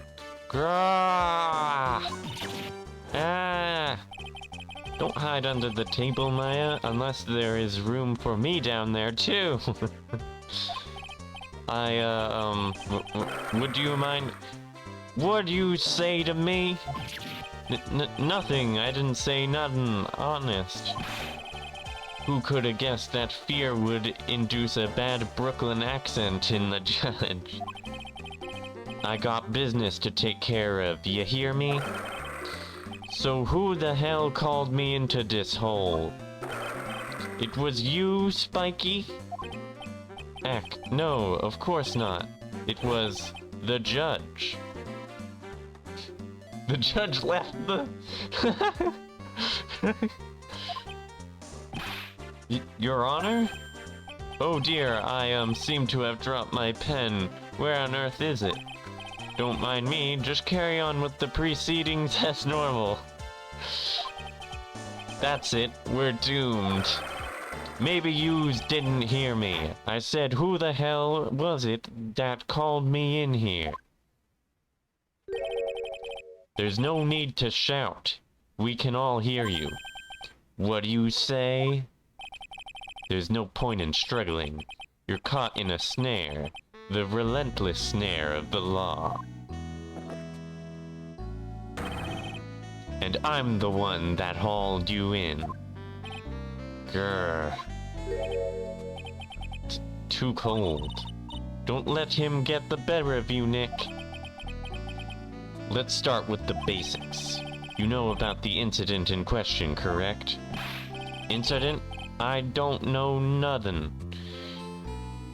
about no stinking incident, mask boy. You mean you didn't attend the previous trial of Maggie Bird? Maggie who? I got more important things to do than watch courtroom dramas. I have evidence otherwise. Oh, I don't want to save in that one. That one could be important. Of course. Well, perhaps you could give us your testimony then. Please tell us about what you did on the day of the murder. Phoenix Wright. You's the one who set this up, didn't you? You's gonna regret the day you ruffled the tiger's fur. You hear what I'm saying? Cool. Maybe I should have brought a diaper with me today. Get a grip, Nick. The tiger's alibi. I don't know none about no murder. How do you already know that it was a murder? I was tied up with business in December last year. How did you know the date of this trial? Spent all of my time in my office. I got whales lined up to borrow cash from the lender, from tender lender every single day. Yous wanna check my alibi? Just ask Violetta.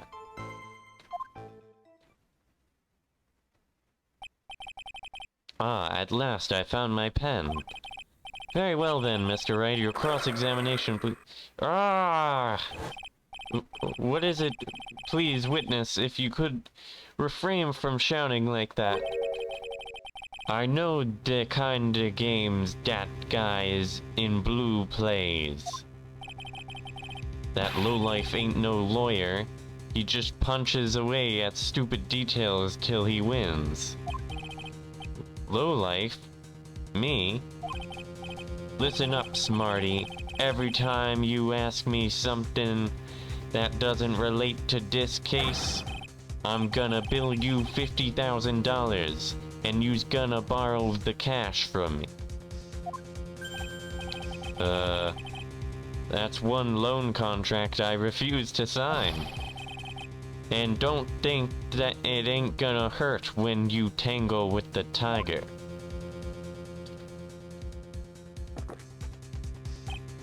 Ha, I love a good spectator sport. Just a minute. That's really not... This witness is... How can I put it? A hungry tiger roaming the urban jungle. Get on his bad side and he'll bite everyone's heads off. Yours too. Very well, I have no choice but to impose a penalty system here. You'd better be listening. I said I got business to take care of. Big business. If I don't split now, I ain't gonna catch my bus. The court will impose a penalty for any irrelevant pressing of the witness's testimony. Keep that in mind as you begin your cross-examination, Mr. Wright. You can do it, Nick. Come out from under there already, would you, Maya?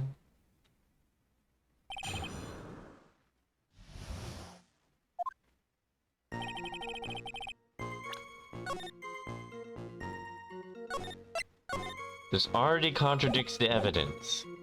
He already knows something.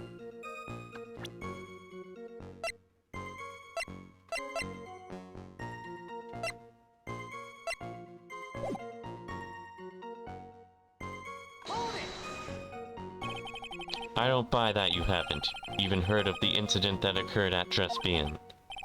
Heh. You's got a big mouth, right? You trying to say I was in on some mob hit? Is that what you trying to say? Where's your proof then? Evidence, yes, well... For an attorney to make an accusation in court, you must have evidence. That's from loan shark to lawyer, a beginner's guide, yeah? Ah, I see you're the studious type, Mr. Tiger. Very good. Ha. Why don't you ask him to represent you sometime, Trite? Grr, what should I do? Mr. Tiger, what do yous want? If you wouldn't mind going into a bit more detail. This is a dead end, Trite, and you know it. Remember the rules.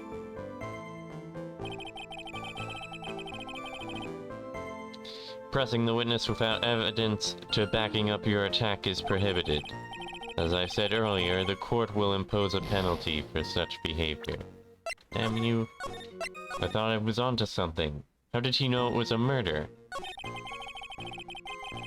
How did you know it occurred December of last year?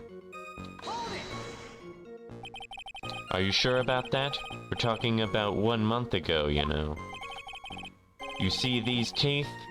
That's how sharp my secretary is. Sharp? Is he talking about Viola Cadaverini?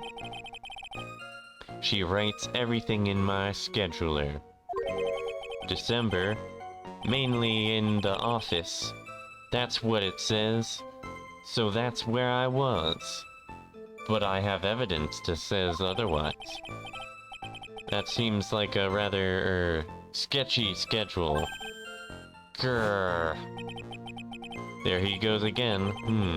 What the tiger did all December isn't the issue. What's important is what he was doing on the day of the murder. So now what? Mr. Tiger, what do yous want?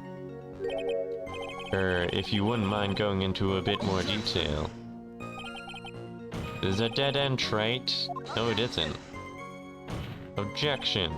No, it's essential that we establish the witness's alibi accurately. I agree. The victim was killed on December 3rd. Were you in the office that day, too? Maybe yous ain't listening. Of course I was. I never set foot outside. I had meetings all day with the bunch of cats wanting to do business with me. I ain't never seen that young kid before. I do believe the witness's last statement was important. Mr. Godot, if you could please. Mr. Tiger, the court asked to add you to add that last statement to your testimony. Don't let an animal beat you. Be a man, Your Honor, and ask him yourself.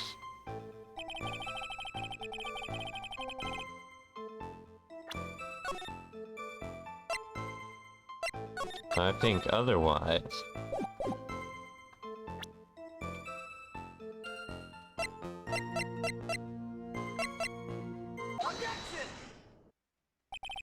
Mr. Tiger, you claim you didn't know Mr. Glen Elg, but it appears that Mr. Elg knew you.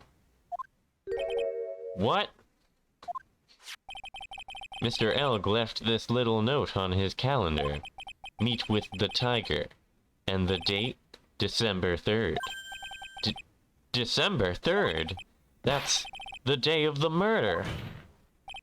So, Mr. Tiger, I submit that you did indeed know one Mr. Glen Elg. Because on the very day of the incident, you met with him.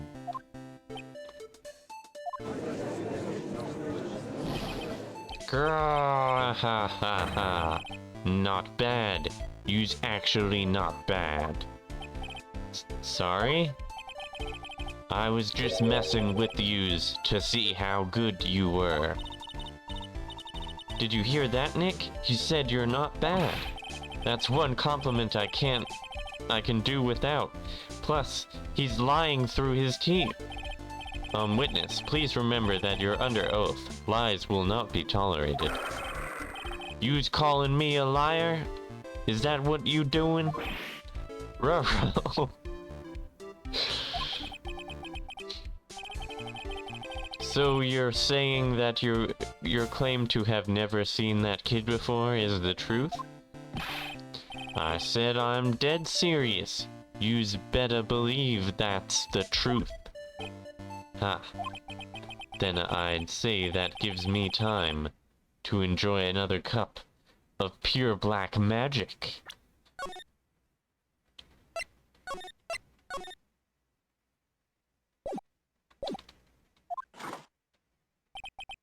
That is, while you testify for the court again, Mr. Tiger. Oh yes, would you mind indulging the court, witness?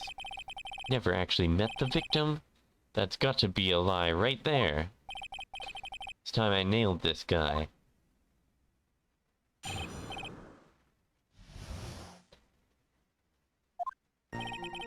I ain't no liar. I never met Glen Elg. There was some lame guy with that name, though, wanted to borrow cash from me. I set up a meeting with the guy at my office, tender lender. I waited around for him, but he ain't ever showed up. I ain't never even been to that Trespian joint. You's here? I see. That all seems perfectly logical. You had arranged to meet with the victim, but he didn't show up. I've heard it's pretty hard to keep appointments when you're dead. Very well. You may begin your cross-examination, Mr. Wright. Yes, Your Honor. Didn't I tell you I got a big deal going down today? I ain't gonna make my bus now. I'm gonna have to take the express train. That bill's going straight to you, right? Grr.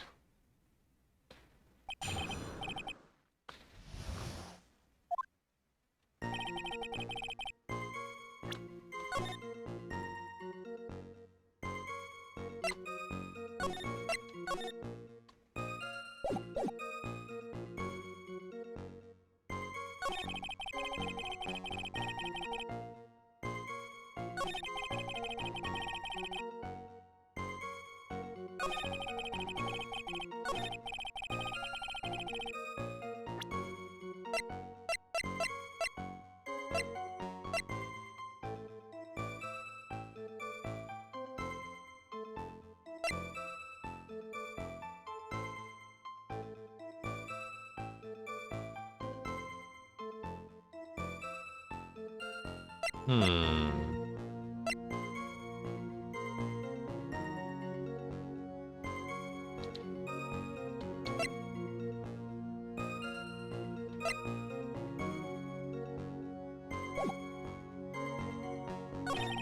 I have plenty of evidence to say otherwise.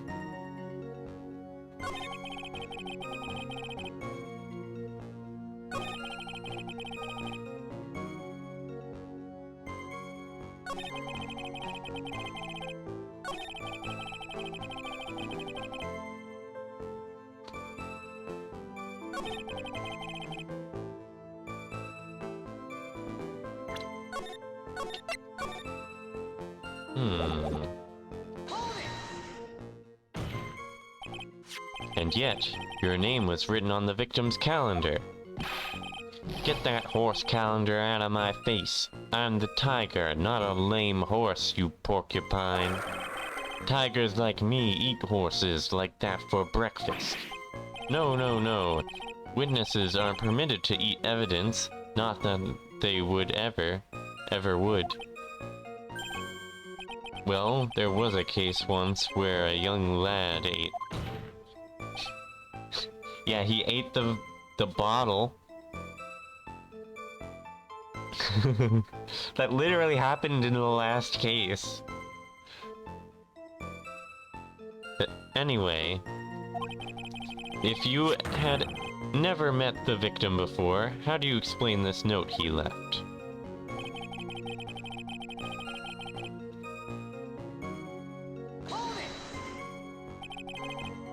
That's very strange, according to the manager of the firm where the victim worked.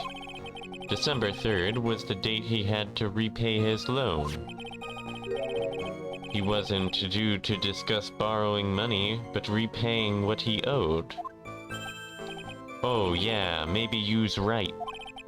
Whatever it was going down at the beginning of December. So you did meet with Mr. Elg then? Hey, Wright, you might want to cool your jets for a sec.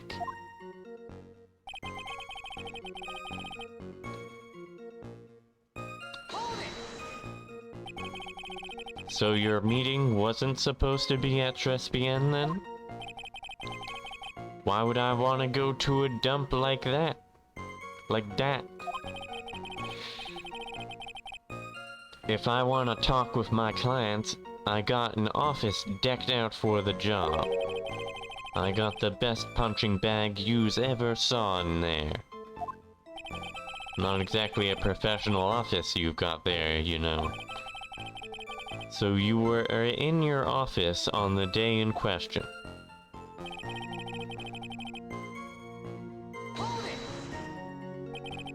He didn't show up? Huh. What do you think, Trite? Let's see. How does a dead man from a French restaurant to loan a... How does a dead man get from a French restaurant to a loan shark's office? And you yourself didn't go to Trespian?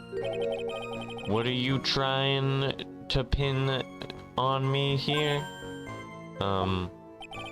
Why don't yous come down to my office? We can chat about this thing my way, yeah?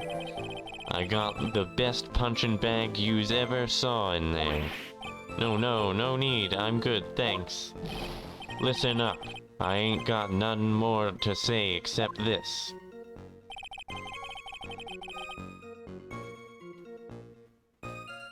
This is the contradiction because he'd definitely been there before.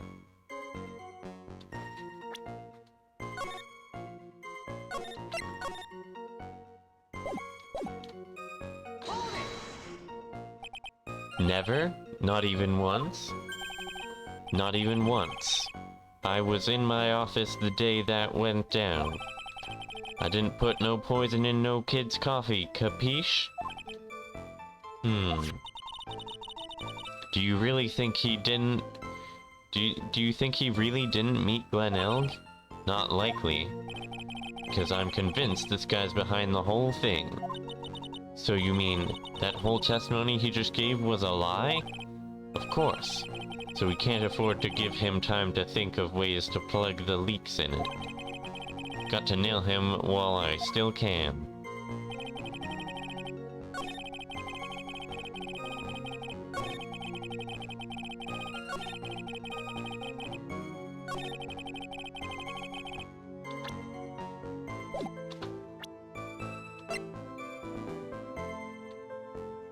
This is literally evidence contradicting it, so I guess I should use this.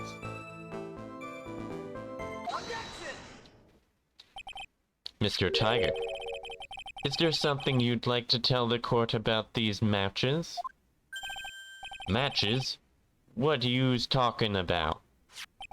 We found them in your office at Tenderlender. They're from that restaurant. If you really never been to Trespian before, what was a book of the restaurant's matches doing on your desk? You's been snooping around in my stuff now too, wise guy. What are you? My ball and chain? Ain't no broad...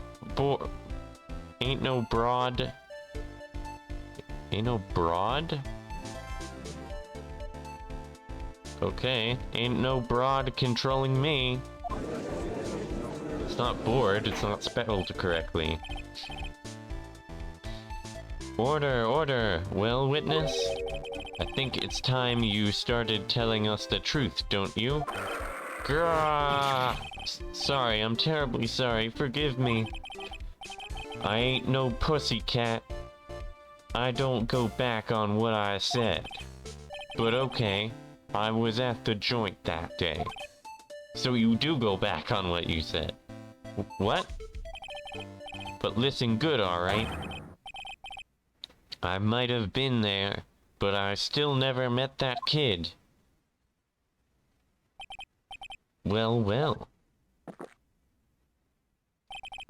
Looks like an order just came in for another testimony. I'm this close to proving it was him. He did meet Glen Elg that day. And he did put poison in his coffee. He must have.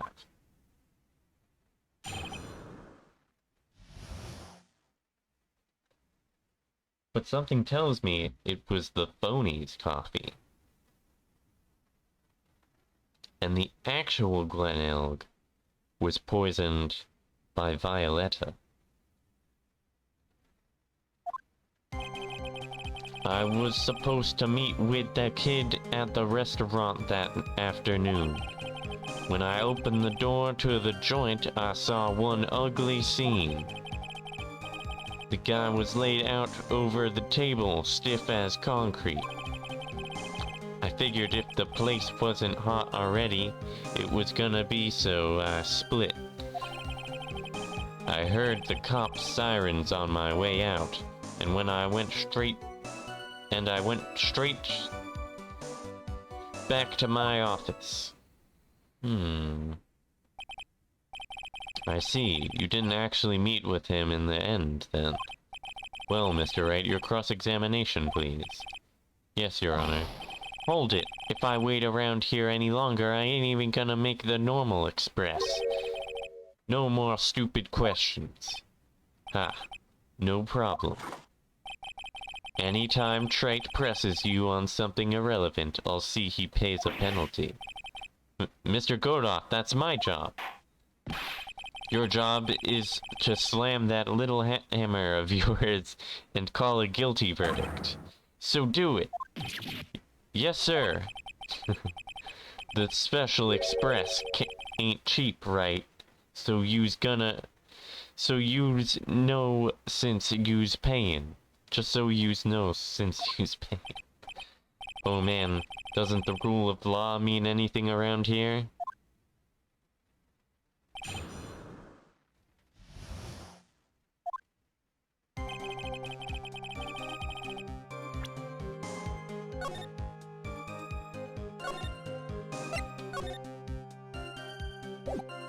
Okay, this is gonna be the hardest one. I was supposed to meet with that kid at the restaurant that afternoon. Saw one ugly scene.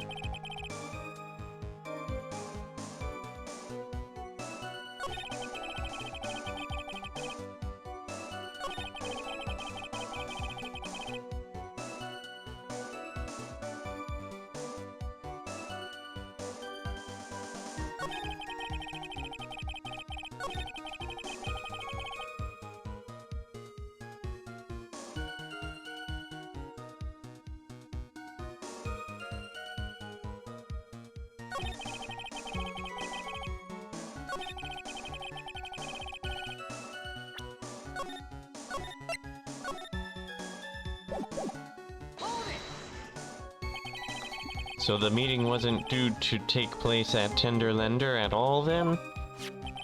The kid was making a fuss about coming to the office.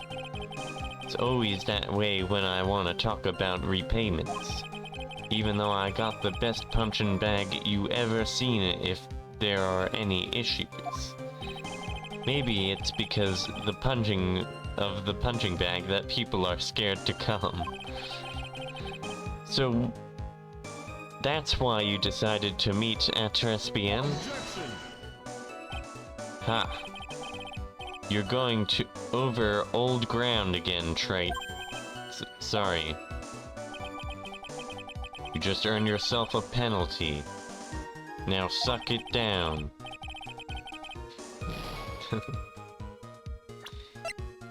I mean, it's not much of a penalty, but still. So I literally couldn't press him at all on that statement.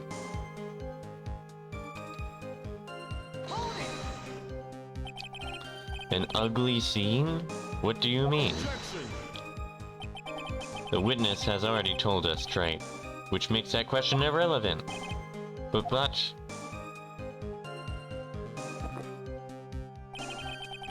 I limit myself to 17 cups of coffee during a trial. That's the rule. Better limit the number of times you take a penalty, Wright. Or your guts will look like the inside of a chimney, ashen.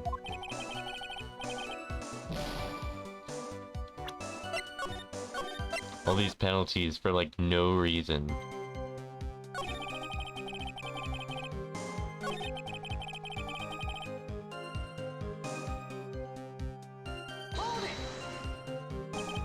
You mean you saw Glenn Elg's dead body?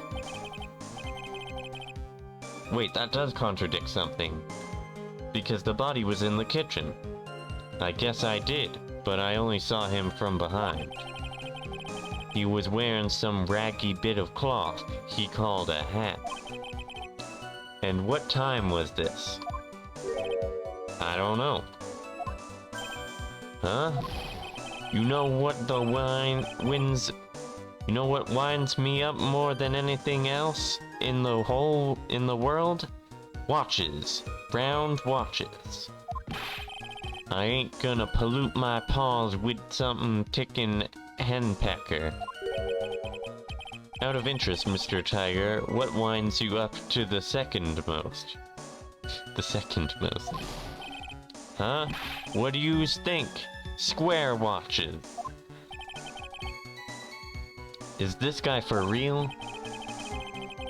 Look, all I need to know was that something bad was going down at that place.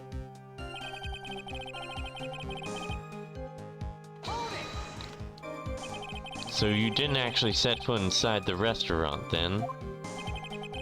The Tiger is a busy cat.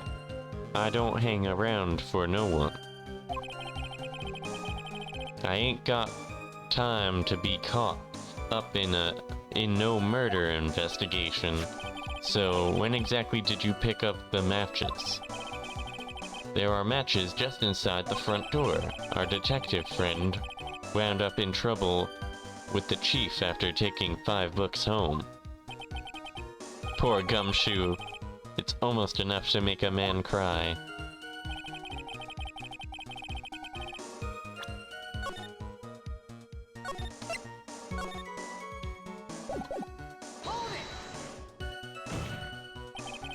You went straight back? Did a bout of guilt suddenly hit you for what you did? What are yous trying to say? Trying to tell me yous ain't never been guilty of nothing? We all have our crosses to bear. We all have to swallow the dark secrets we hide. Like this! The courtroom's not exactly the place to talk about dark secrets, is it? Seemed you done it again, Mr. Wright.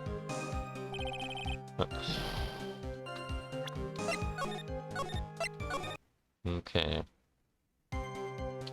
So, I'm not getting much out of pressing him.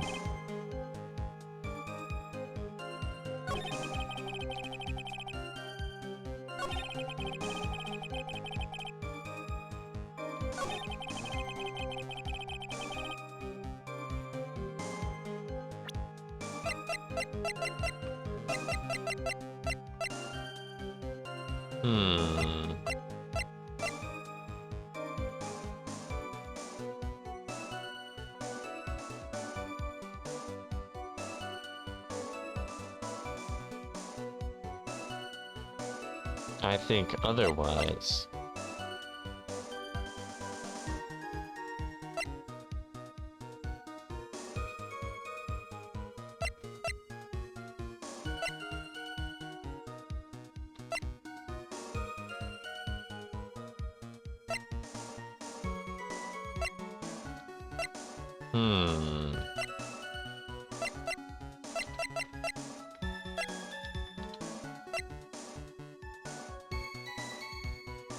How can I prove that he was there?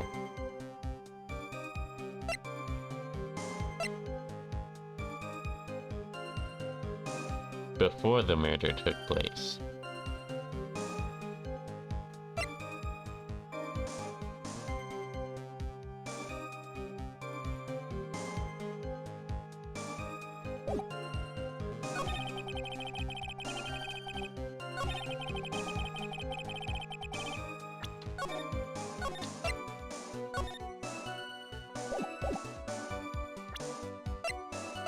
Could present MC Bomber. No, that wasn't it. What is it then?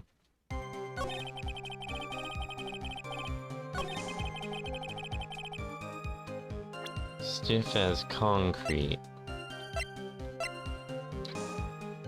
How did you know he was stiff as concrete if you never actually went inside?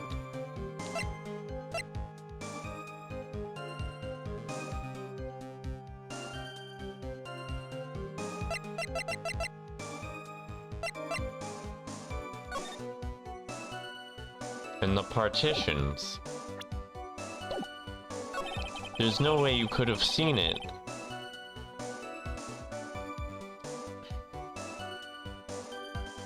From the door.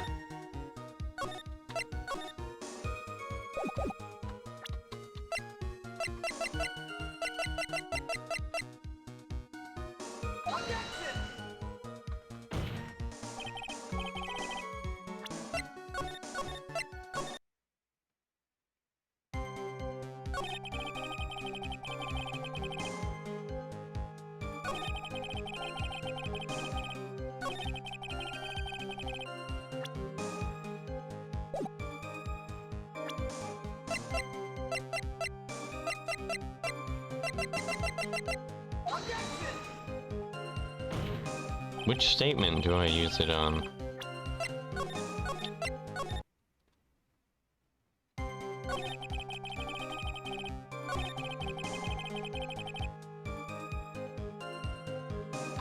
This one seems like the statement to use it on.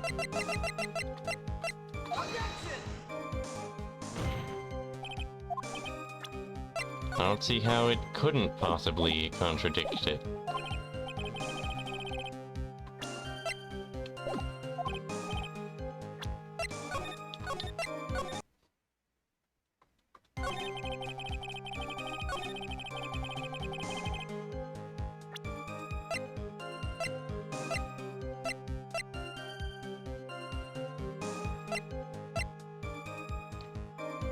Hmm.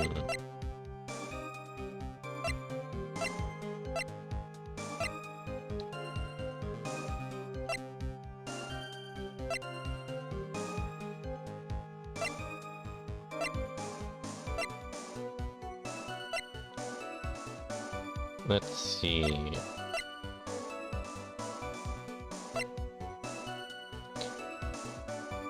Uh...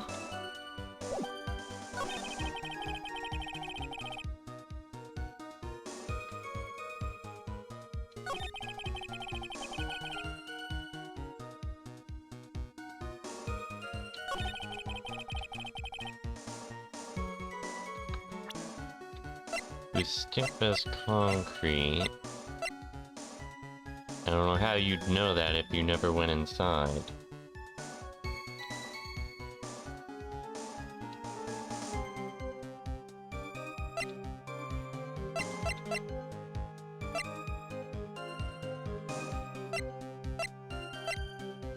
Uh...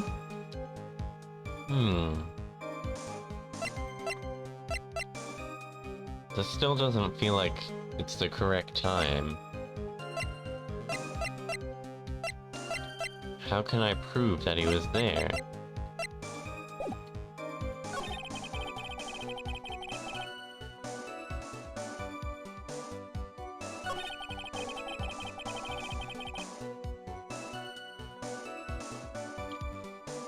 Can I prove that he didn't go straight back to his office?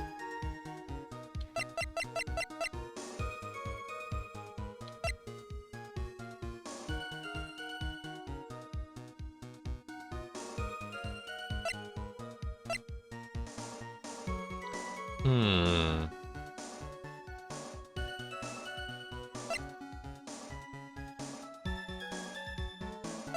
It doesn't help that he didn't specify a time. He just said he heard the cop's sirens, which was around 2:40.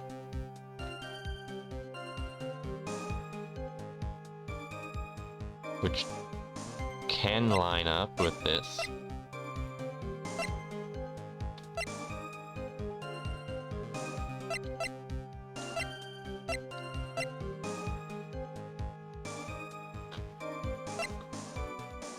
Hmm.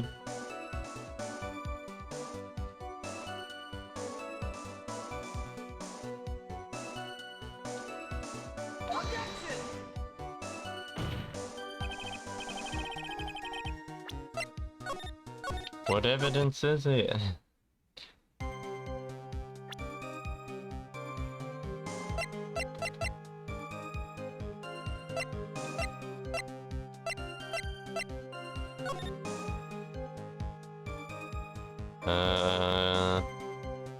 I wonder what this is. It's with the masked guy.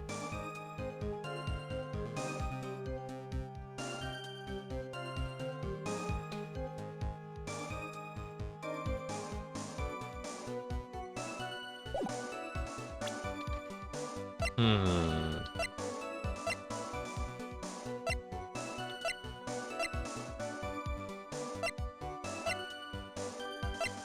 Job listings.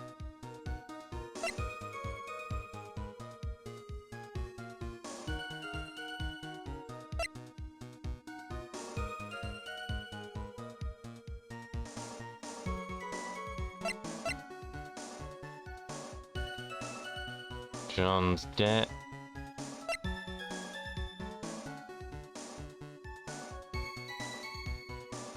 His vase broke.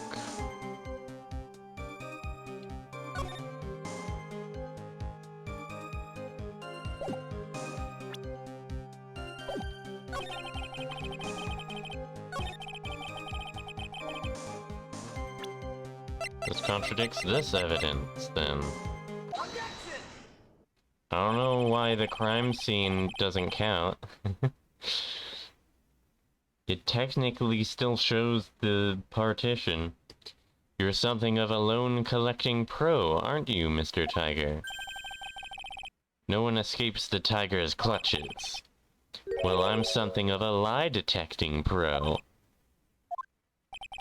And no one escapes the Phoenix's clutches. I think it's time we got something straight. What's this, Trite? A new line of irrelevant questioning? These are the floor plans of the crime scene. You say you were standing at the entrance, Mr. Tiger. From there, your field of vision would have covered an area something like this. Indeed, the witness would have had a very clear view of the victim's seat. Isn't that what I just said? I saw the back of the kid's head. Unfortunately for you, that is not possible. If the courtroom would think back, you'll remember that between each of the tables is a tall partition. Why, that's true. Now look at the plans again. The truth is painfully obvious. From the entrance, the field of vision of any customer walking in ends here.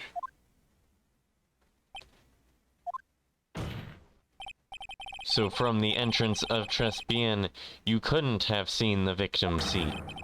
But you did see the victim that day, because you met with him. Wrong. Have you forgotten the old man's testimony yesterday? The victim was alone at his table. But the defense just proved that point to be mute.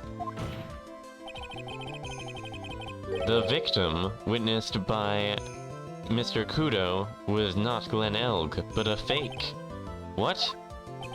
In order to have Mr. Kudo falsely testify, the real killer posed as the victim he had just killed and acted out a charade.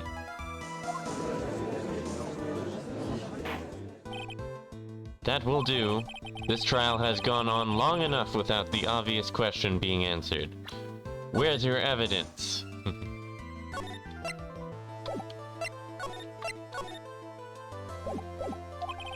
Who exactly was this real killer who impersonated the victim?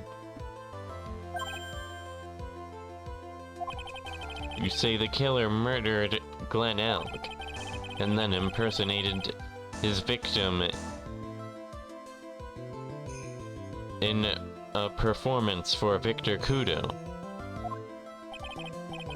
In that case, Mr. Wright, reveal the identity of this criminal to the court.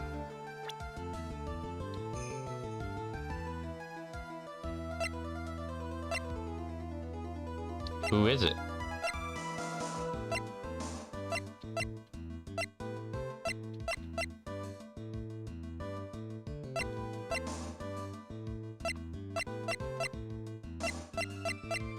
Who could have done it?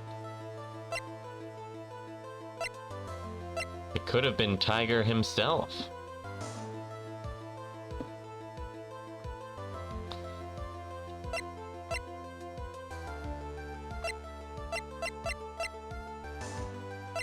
Or maybe this girl.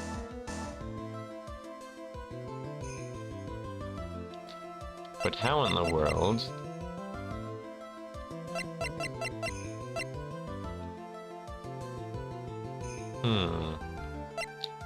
It would have had to have been him, right? But she's the only one who could possibly resemblance him, I mean...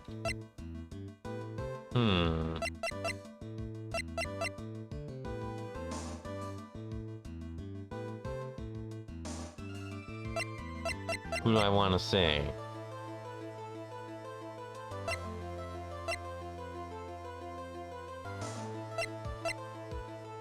It was...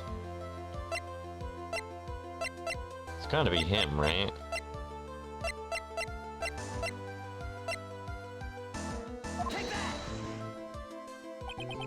Obviously, the killer is Furio Tiger. No one else could have done it. What? Well, witness? Grahaha. Now that's cute. You think you can pin this on the tiger? Maybe yous don't understand. the tiger is king of judgment. So I dares you to say it again. Come on, you got the guts?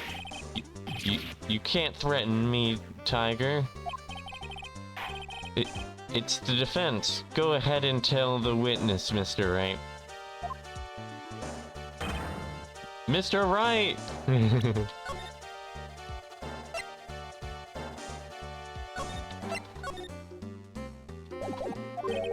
Sounds to me like it must be you, old man. You's got guts, I'll give you that. Mr. Wright, do not leave me to handle this alone. Ha, perhaps I can end this embarrassment. Mr. Godot, let's just go back over Mr. Kudo's testimony one more time. The old man didn't see just the victim. Oh no. The serving girl brought him a Javachino, but she put something in it. There's no question about it. She's very conspicuously put some white powder in there. Was the victim he saw the real victim or not? That doesn't matter. The fact remains he saw the accused put the poison into the coffee. Yes, it was the waitress who poisoned the coffee. Very impressive, Mr. Godot, waiting for my absence to launch your attack. Ha. Found your pen at last, Wright? It was in my pocket. Ahem, but anyway. Mr. Kudo witnessed 2 people that day. He saw the victim, the supposed Mr. Glen Elg, and the waitress from behind. Yes, your point, Mr. Wright? I think the conclusion is obvious. If this Glen Elg was really the killer in disguise, then surely it's possible the waitress was also part of the show. What? You mean the waitress was an imposter as well? The defendant, Miss Bird, fell unconscious immediately after the incident. And someone used her fainting to hatch an elaborate plan to pin the murder on her. Who on earth was it? Who was this waitress that Mr. Kudo witnessed? None other than Viola.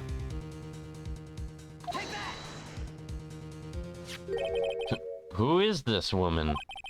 Her name is Viola Cadaverini.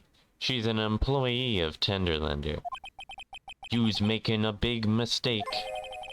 Do you know who Violetta's grandfather is? You better be going home in an armored truck tonight if you know what I mean. Stop shaking, Nick. Where was I? Yes, the defendant, Miss Bird, has stated the following. Well, when I took the coffee over to the victim's table, it's true there was another customer in the restaurant. She was sort of creepy, and she had a kind of cackling laugh.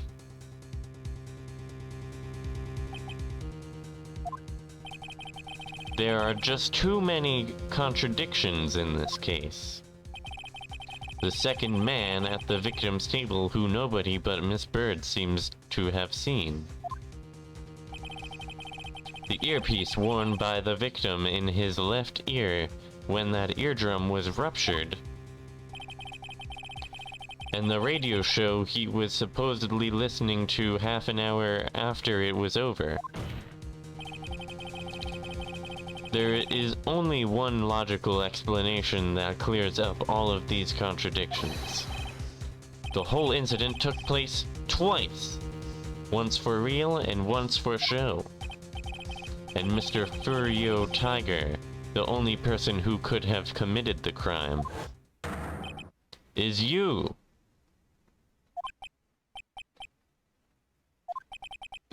Witness, what have you got to say? That's cute. That's it? That's all you have to say? Sorry? You's alright. I could do with a guy like you around. What do you mean?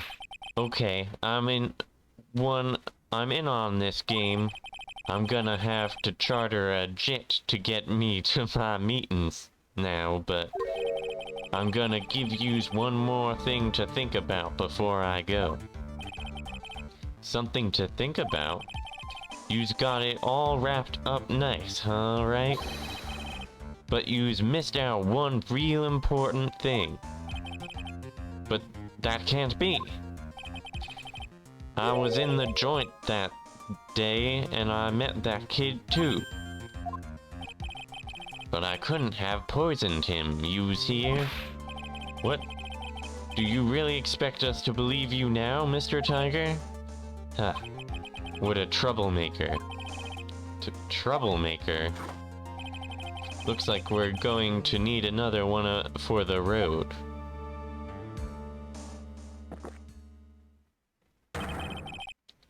One more steaming cup of hot testimony. Indeed. Witness, you will explain yourself to the court. I will give you one more chance to testify. What happened that day at Trespian between yourself and the victim?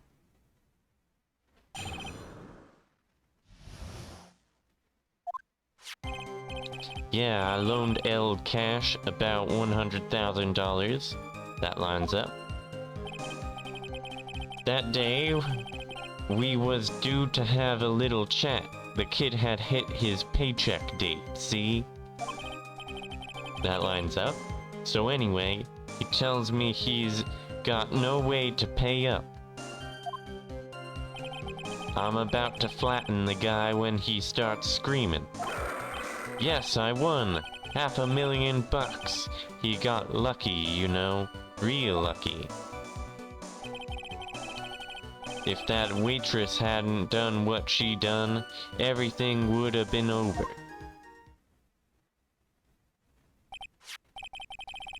Now I see that the principal amount you loaned to Mr. Eld was $50,000.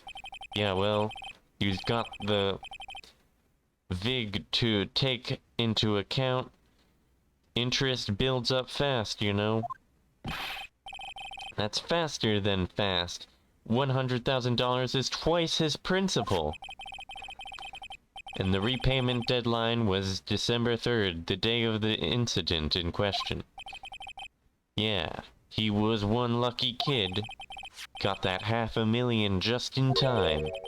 So I ain't have no reason to kill the kid. And if I ain't got no motive, you ain't got no case. His motive? He has to have one. But what is it?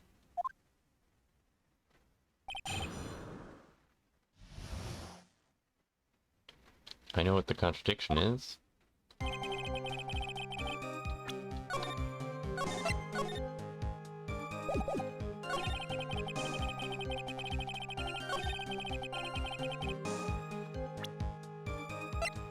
He did have a way to pay up.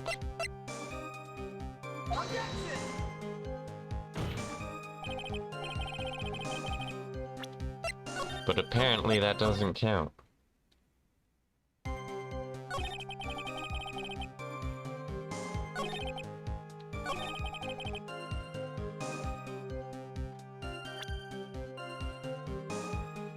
But we already established the guy there was not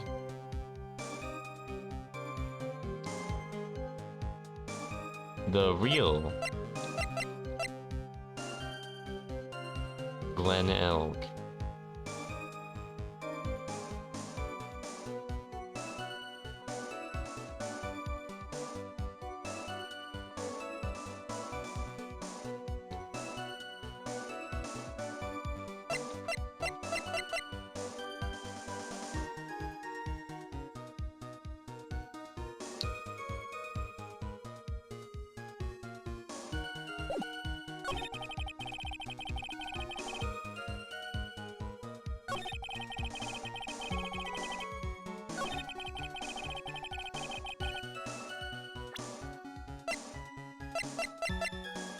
But it was found in a body search of Maggie.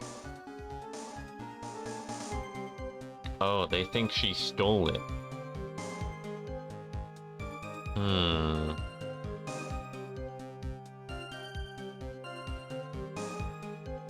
That's what he's going for here.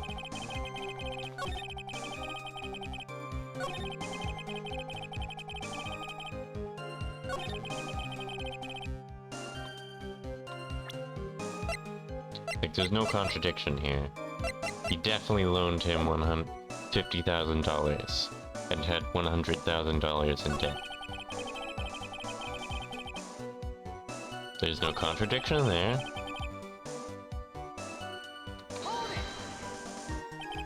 How much did he have left on his debt? You want it in round figures? About 100,000 bucks.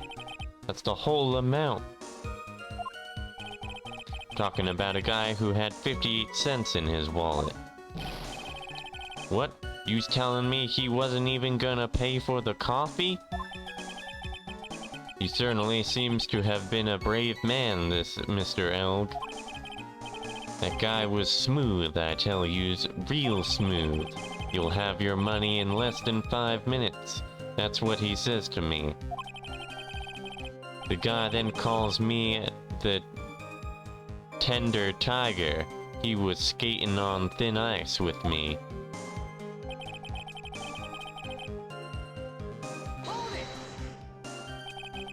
Was that because the guy won the lottery? Was his last chance at a big win? And you can confirm that this is the ticket in question. That's it. The Millionaire Radio Show starts at 1:30 p.m. and runs for 10 minutes. That fixes the time you two met with some accuracy. And the whole scene was acted out again 30 minutes later. But you have it all wrong, Phoenix. That wasn't the real. How could they act it out later? Oh, he's trying to say that they... But that's definitely not what happened. That contradicts her testimony. The defendant's testimony. I can still see the kid's face now. I ain't never gonna forget it.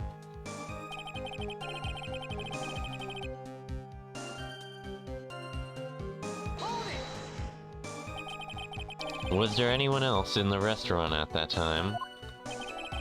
I don't remember. If there was no one there, I'll wear that ridiculous tiger shirt for a month.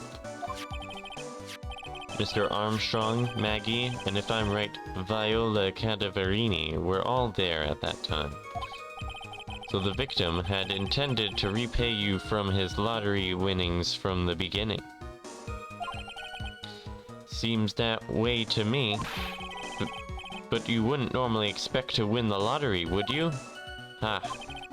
The undying belief that your next roll will end the worst losing streak you ever had. That's what defines a true gambler. Makes it sound so cool. Don't be tempted, Nick. You haven't got the willpower for it. All I know is the kid took a shot, and he got lucky in the end.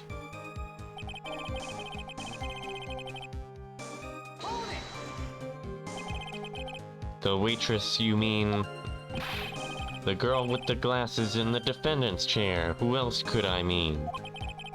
If she hadn't got in the way, things would have been bada bing, bada boom, over and done with. Maybe I should push a little on this. He's gonna say Maggie stole it. How would the things been? What do you mean things would have been over and done with? Are yous all there or what? I'm talking about the cash. I was there to get my 100,000 bucks back, that's all. I'm a businessman. It was all coming together before that waitress got in the way. As far as I can tell from the witness's testimony, other than recouping his loan, Mr. Tiger had no motive for killing the victim. Witness, you will amend your testimony to reflect what you just said. The tiger's motive, huh?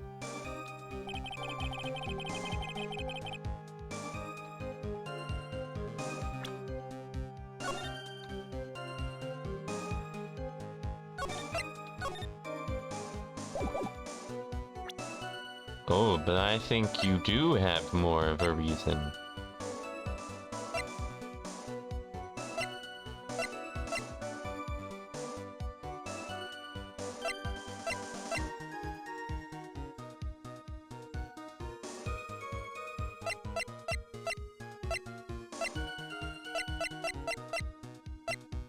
I don't think I can present the fact that he paid $1 million last year. But I'm gonna try it. Apparently I can. So you just intended to get the $100,000 from Mr. Elk owed you, correct? I loaned the guy the cash, so that's my right. Unfortunately for Mr. Elk, $100,000 wasn't enough to cover it, was it? Huh? About 6 months ago, you were involved in a traffic accident, weren't you? An accident involving a car and a scooter in which a young woman was injured. She was taken to the hospital where she underwent surgery. Where did you get all this info? These medical papers document the treatment of the young woman in question. According to these, her operation cost $1 million. Payment for these expenses was due in December of last year and was paid in full. $1 million? A preposterous sum. Someone should sue these HMOs. Ha, no one would pay a bill like that. If the medical association got wind of it, the hospital would end up as dead as a morgue. But Mr. Tiger had no choice but to pay, because his very life depended on it. Grah! Order, order, order! You say his life depended on it, Mr. Wright? Indeed it did, simply because the injured woman was none other than Viola Cadaverini. Did you say Cadaverini?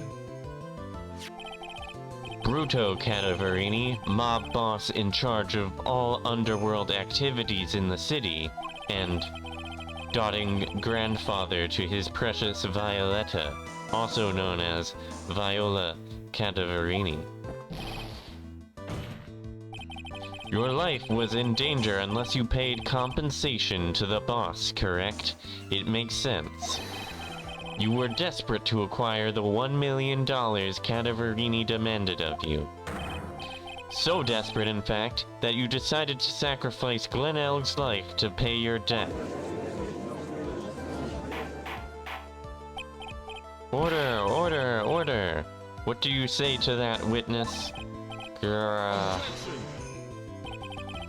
It's a nice little fairy tale, Trite, but even if the witness did need $1 million, that doesn't tie him to Mr. Elg's murder. Mr. Elg only owed him $100,000, and that had no hope of repaying it anyway. Yeah, that guy wasn't worth my spit. I don't think so. In fact, the opposite is true. The opposite? Lending money with no hope of ever seeing repayment would normally be bad for business. But in this case, the very fact that Glen Elg had no way to repay the money is crucial. What? Do you know where you're going with this, Nick?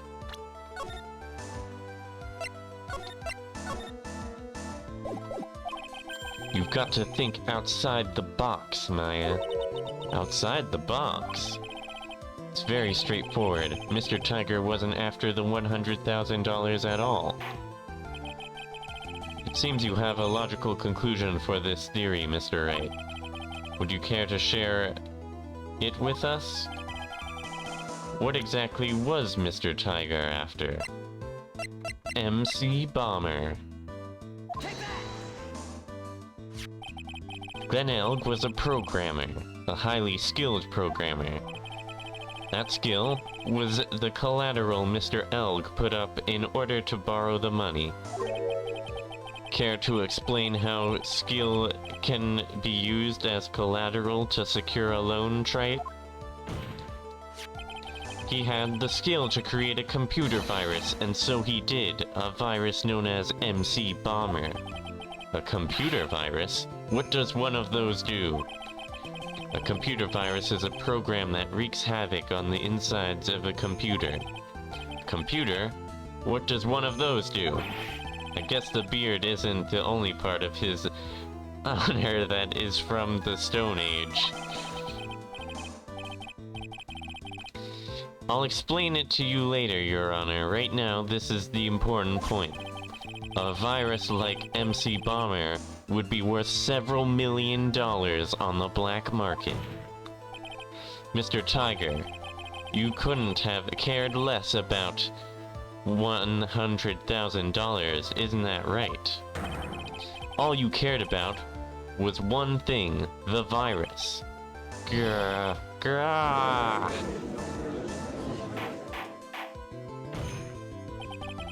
On the day of the murder, Mr. Tiger's sole intention was to get his hands on this CD.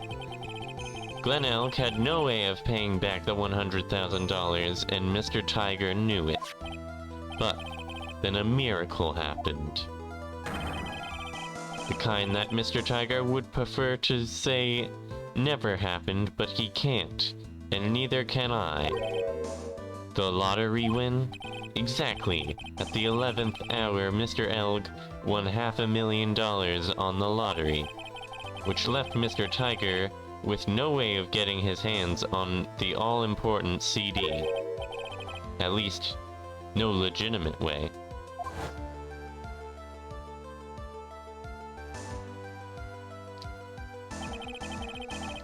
So he resorted to illegitimate means. That's crazy! He murdered Glen Elg and then made his next move. To frame Maggie Bird for the crime. Mr. Tiger posed as Glen Elg, while Viola Cadaverini played the role of Miss Bird. And then they reenacted the whole thing in order to establish a witness. The witness being the one we all heard testify yesterday, Mr. Victor Kudo. Objection. Like I said, Trite, that's crazy. No one could pull off a stunt like that.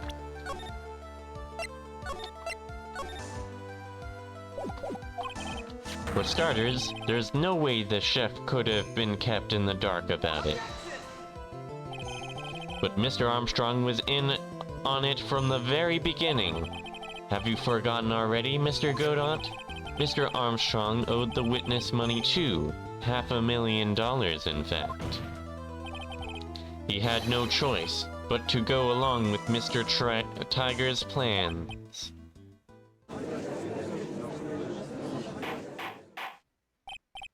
Order, order! Silence or I will clear the... Ha ha ha ha. You've put on a good show, Spiky. If yous wanna stay alive in the loan shark business, you gotta be careful. You saying I dressed up like that kid created a witness and framed someone? If I did something crazy like that, I'd leave a trail as bright as my shirt. I ain't dumb enough to do something sloppy like that. I agree. You do? Despite your appearance, you are very careful. That's why You also played as the lawyer. That's why you took one more precaution. One more trick to make sure Miss Bird had no way out. What? Another one, Mr. Wright. Interesting. Why don't you fill us all in, Trite? What was this trick you say Mr. Tiger performed to frame the accused?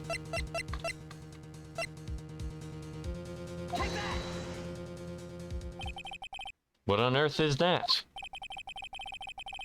What an insult to think anyone could be fooled by such a childish imitation. Consider yourself insulted, Your Honor. Mr. Tiger, you didn't just pose as the victim on the day in question.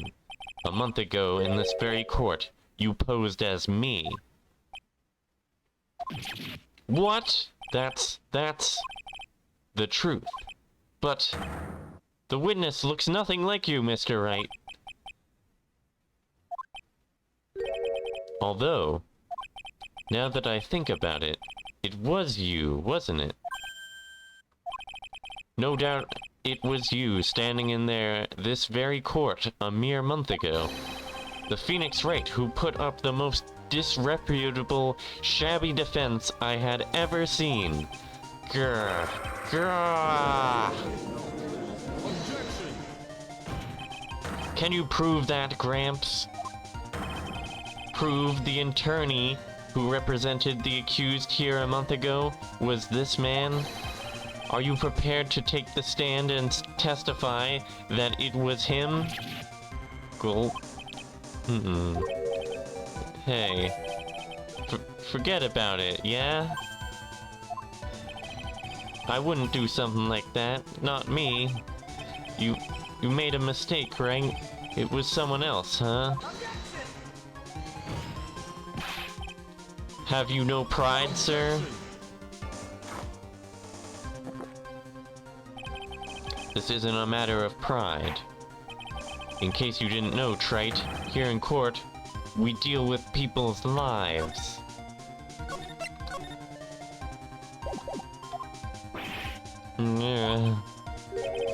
Mr. Godot is right.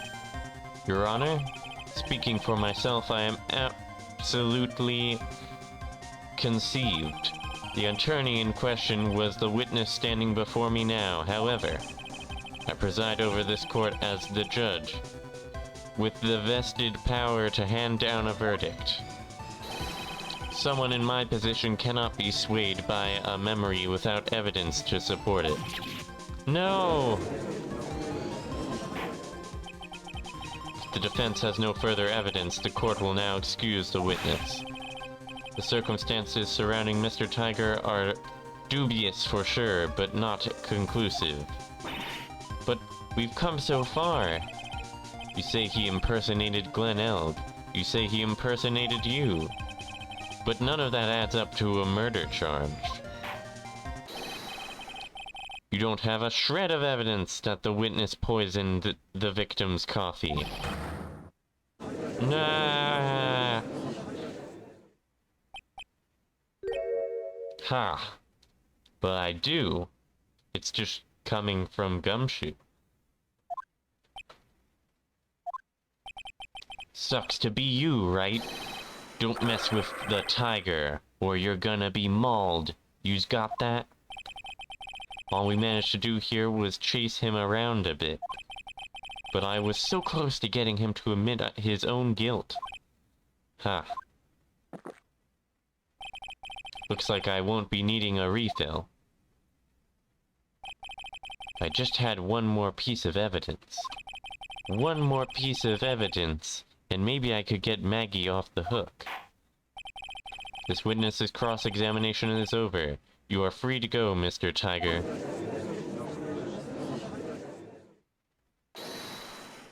Hold it! Your Honor, sir. Wait! Detective? Detective Gumshoe! Sorry I took so long, pal. I staked everything on this. My badge, the works. So here it is. My heart's counting on this, too. What is it, detective? Isn't it obvious, pal? It's the final, decisive piece of evidence. What?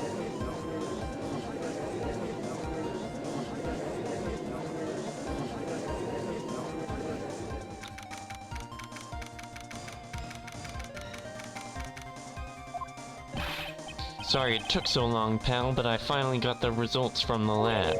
The results? About the prints, pal, from this medicine bottle. Oh, so do you know who the prints belong to now? Do you think I'm some kind of hack detective? Of course I know. So tell us, they're the tigers, right? I knew it. Heh. You bet. Clear as crystal, all over the bottle. They're Furio Tiger's paw prints, alright. That's great. We got him now, Nick. What's wrong with you? You've hardly said a word since Detective Gumshoe got here. He's laid everything on the line for this, Nick. I know. Look, I'm sorry. It's kinda hard to say, but it really doesn't make any difference whose prints are on that bottle now.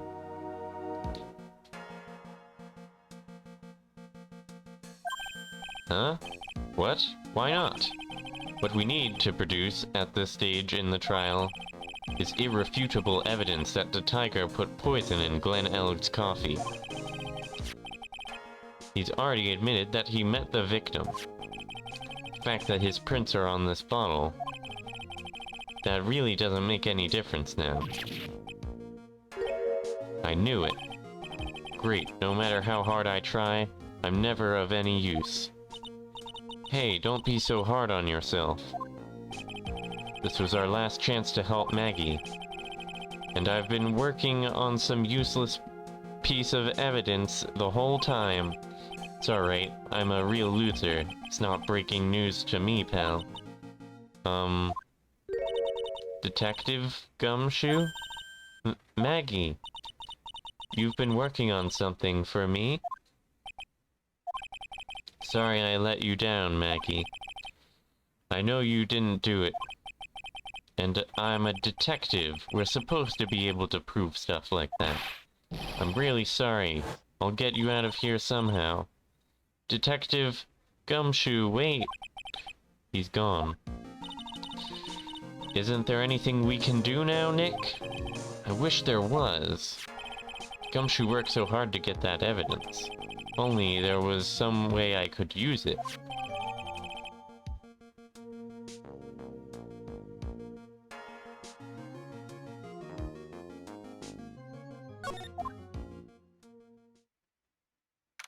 That's what he put into the coffee!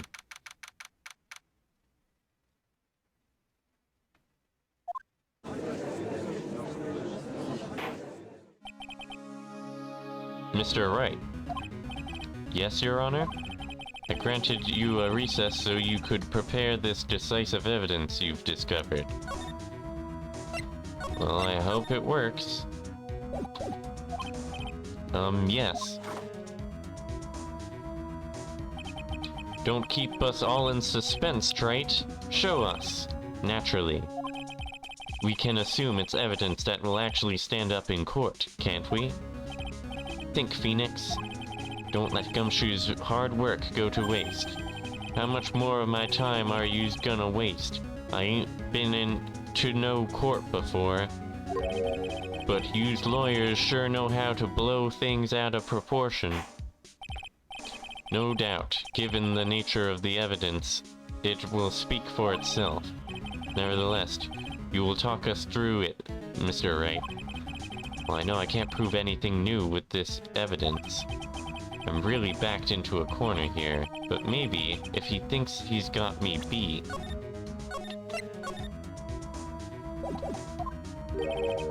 he'll let his guard down a bit.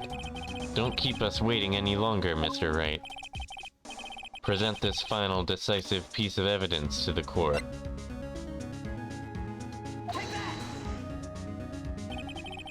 This is the defense's final piece of evidence. Isn't that the victims?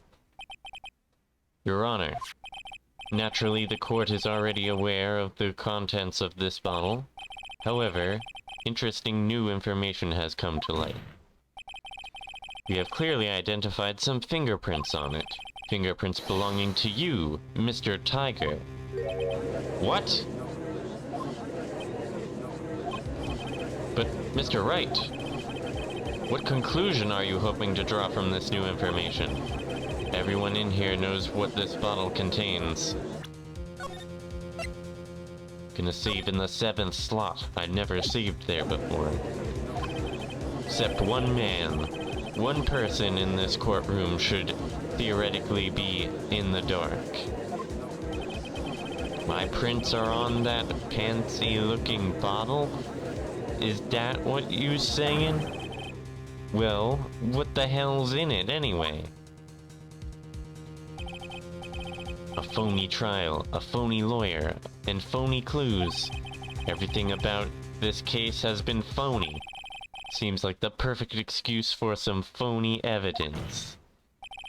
Mr. Tiger, this is the decisive piece of evidence that will prove your guilt. Why? Because it contains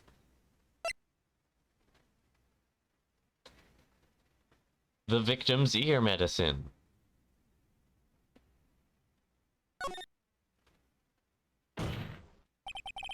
As we all know, this bottle contains... What are you doing, Nick? What did you just tell Gumshoe and I outside in the lobby a few minutes ago?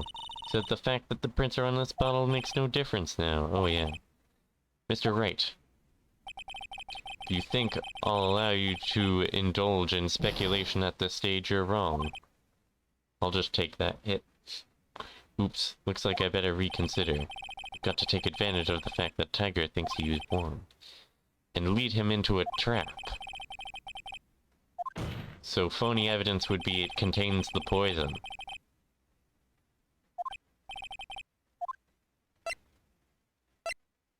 Potassium cyanide.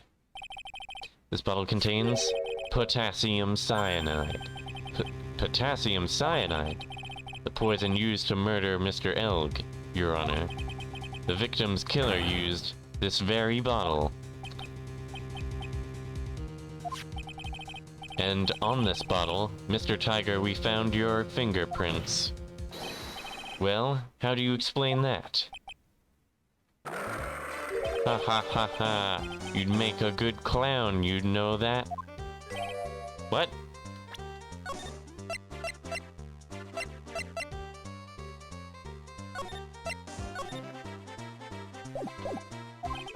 Yous ain't never gonna get this to stick. You's just making me laugh now. You think a cheap bluff like that's gonna fool the Tiger? A bluff? I can see straight through you, Phoenix Wright. That ain't a bottle with the cyanide in it. No, no, this is the bottle we found traces of poison in. Don't mess with the Tiger, or you're gonna get ripped to shreds. The cyanide bottle was brown, and it was made of glass. How did you know that? That cheap piece of trash don't look nothing like it.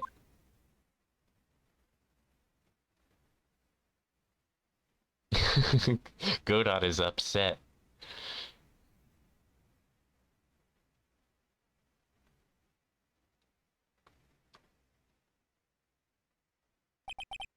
Got him at last. What? Why has everyone gone quiet? I said that bottle... Is this the bottle you're referring to? Yeah, that's it. That's the bottle the cyanide was in. But yous ain't gonna find my prints on that bottle. Don't let that cozy-looking suit fool you people. That lawyer's just playing games. Tell him, Mr. Prosecutor, tell that guy where to go. You still haven't figured it out? Don't you realize what you just said? What I said? What did I just say? You were summoned to this court for the first time earlier today. If you really had nothing to do with the murder, you shouldn't have known all the little details. For instance, you shouldn't have known what kind of bottle the potassium cyanide was in.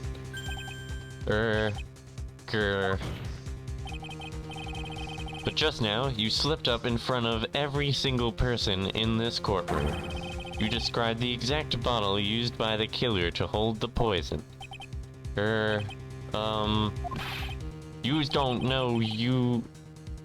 don't know who you's messing with. I'm the Tiger. I control millions of dollars on the black market. You think I'm gonna let some jumped-up suit get the better of me? Sure, the last piece of evidence was phony.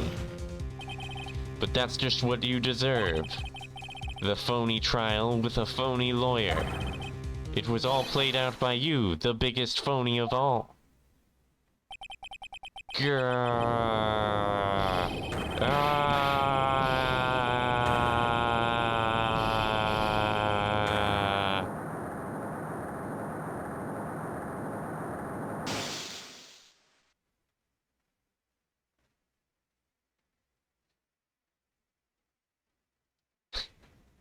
He broke the electricity? What's going on? It looks like a blackout. Well done, Wright. I saved my 17th cup just for you. Savor it. He threw it in the dark. While you watch the police restrain your prey.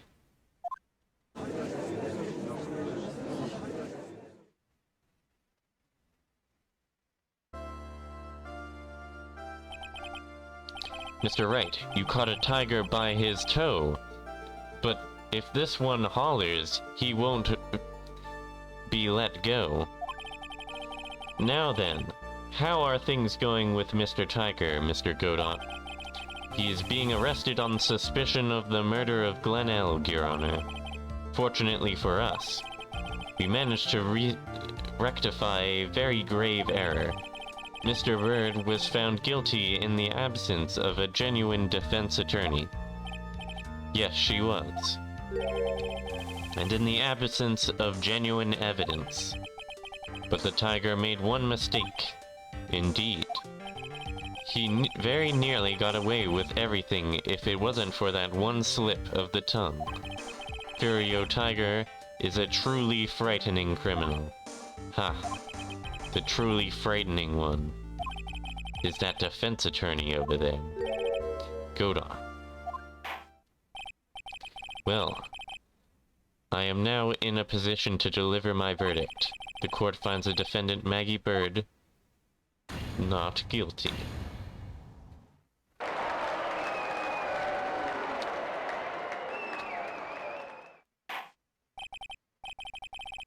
That is all. This court is adjourned. Need some water after this.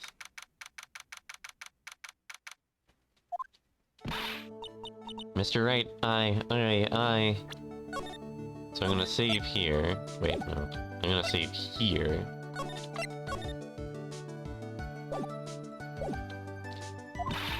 I'm at a loss for words. Thank you, sir. Congratulations, Maggie. I was so mad when Mr. Wright landed me in all that trouble a month ago, but now I feel like I can forgive him. Hey, that wasn't me, Maggie, that was the tiger. Look, Nick, in the doorway. Detective Gumshoe. Oh, guess I'll be heading off then. See you around. Wait!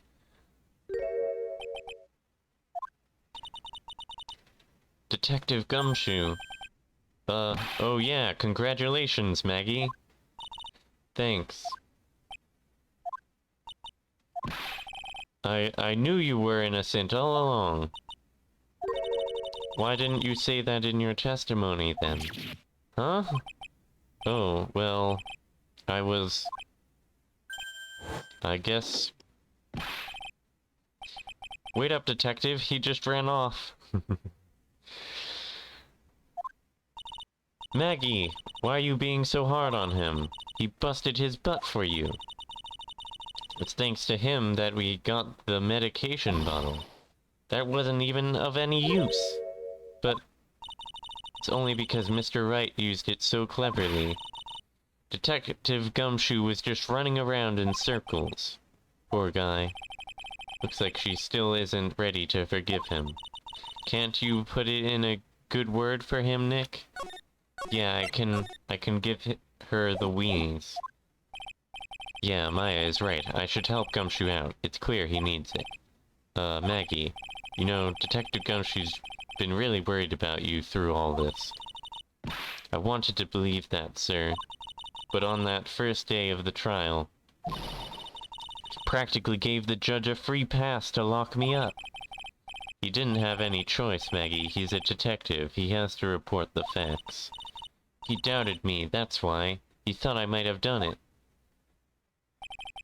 I've got to prove to her that Gumshoe really cares about her. I know. I'll give her a little present to celebrate her freedom.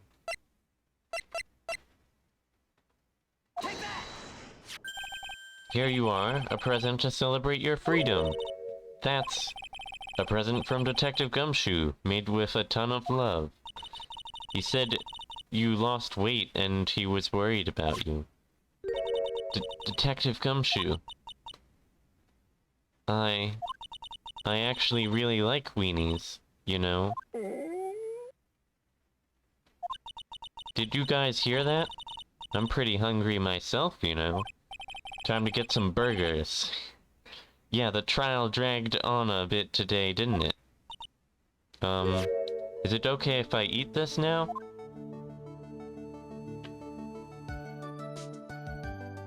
Yay, we got the happy ending!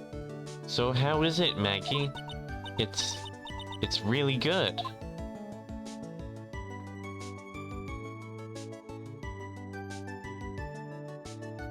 So the case of phony versus genuine comes to an end. The false allegations surrounding Maggie, whatever. Who knows, maybe a whole new chapter of her life is about to start. With even more bad luck. I need to stop pressing buttons. Just let the text move.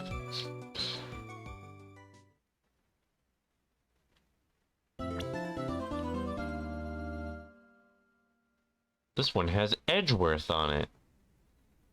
That must mean it's important.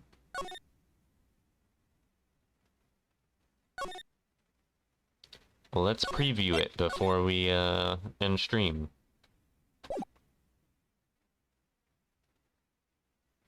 The girl. Let her go.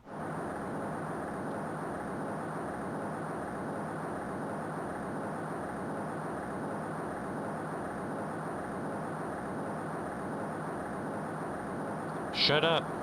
Come closer, and I'll kill her!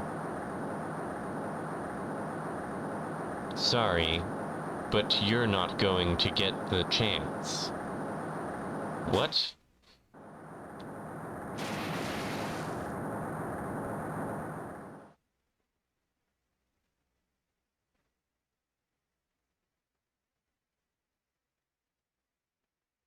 Oh hey, it's Phoenix. I'm reading through the file of an old court case. It was the first case of my longtime mentor, Mia Fey. Fugitive data. Picture. Name, Terry Fallis. Charge, kidnapping, murder. Sentence, death penalty. After escaping, Fallis met with it and then murdered Sergeant Valerie Hawthorne, recapturing an Eagle Mountain about 8 hours after his escape. Her very first client was a death row inmate who had recently broken out of prison. That was the whole year before Mia and I ever met.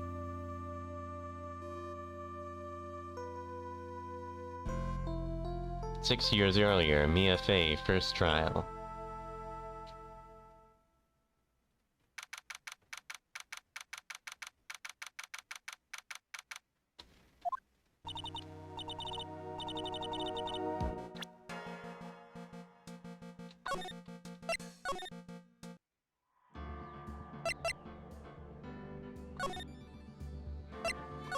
Alright, well, I think it's time I ended stream. Thanks for stopping by. Cryogenic. Let's see, who's on? Who can I read? My two dogs is on.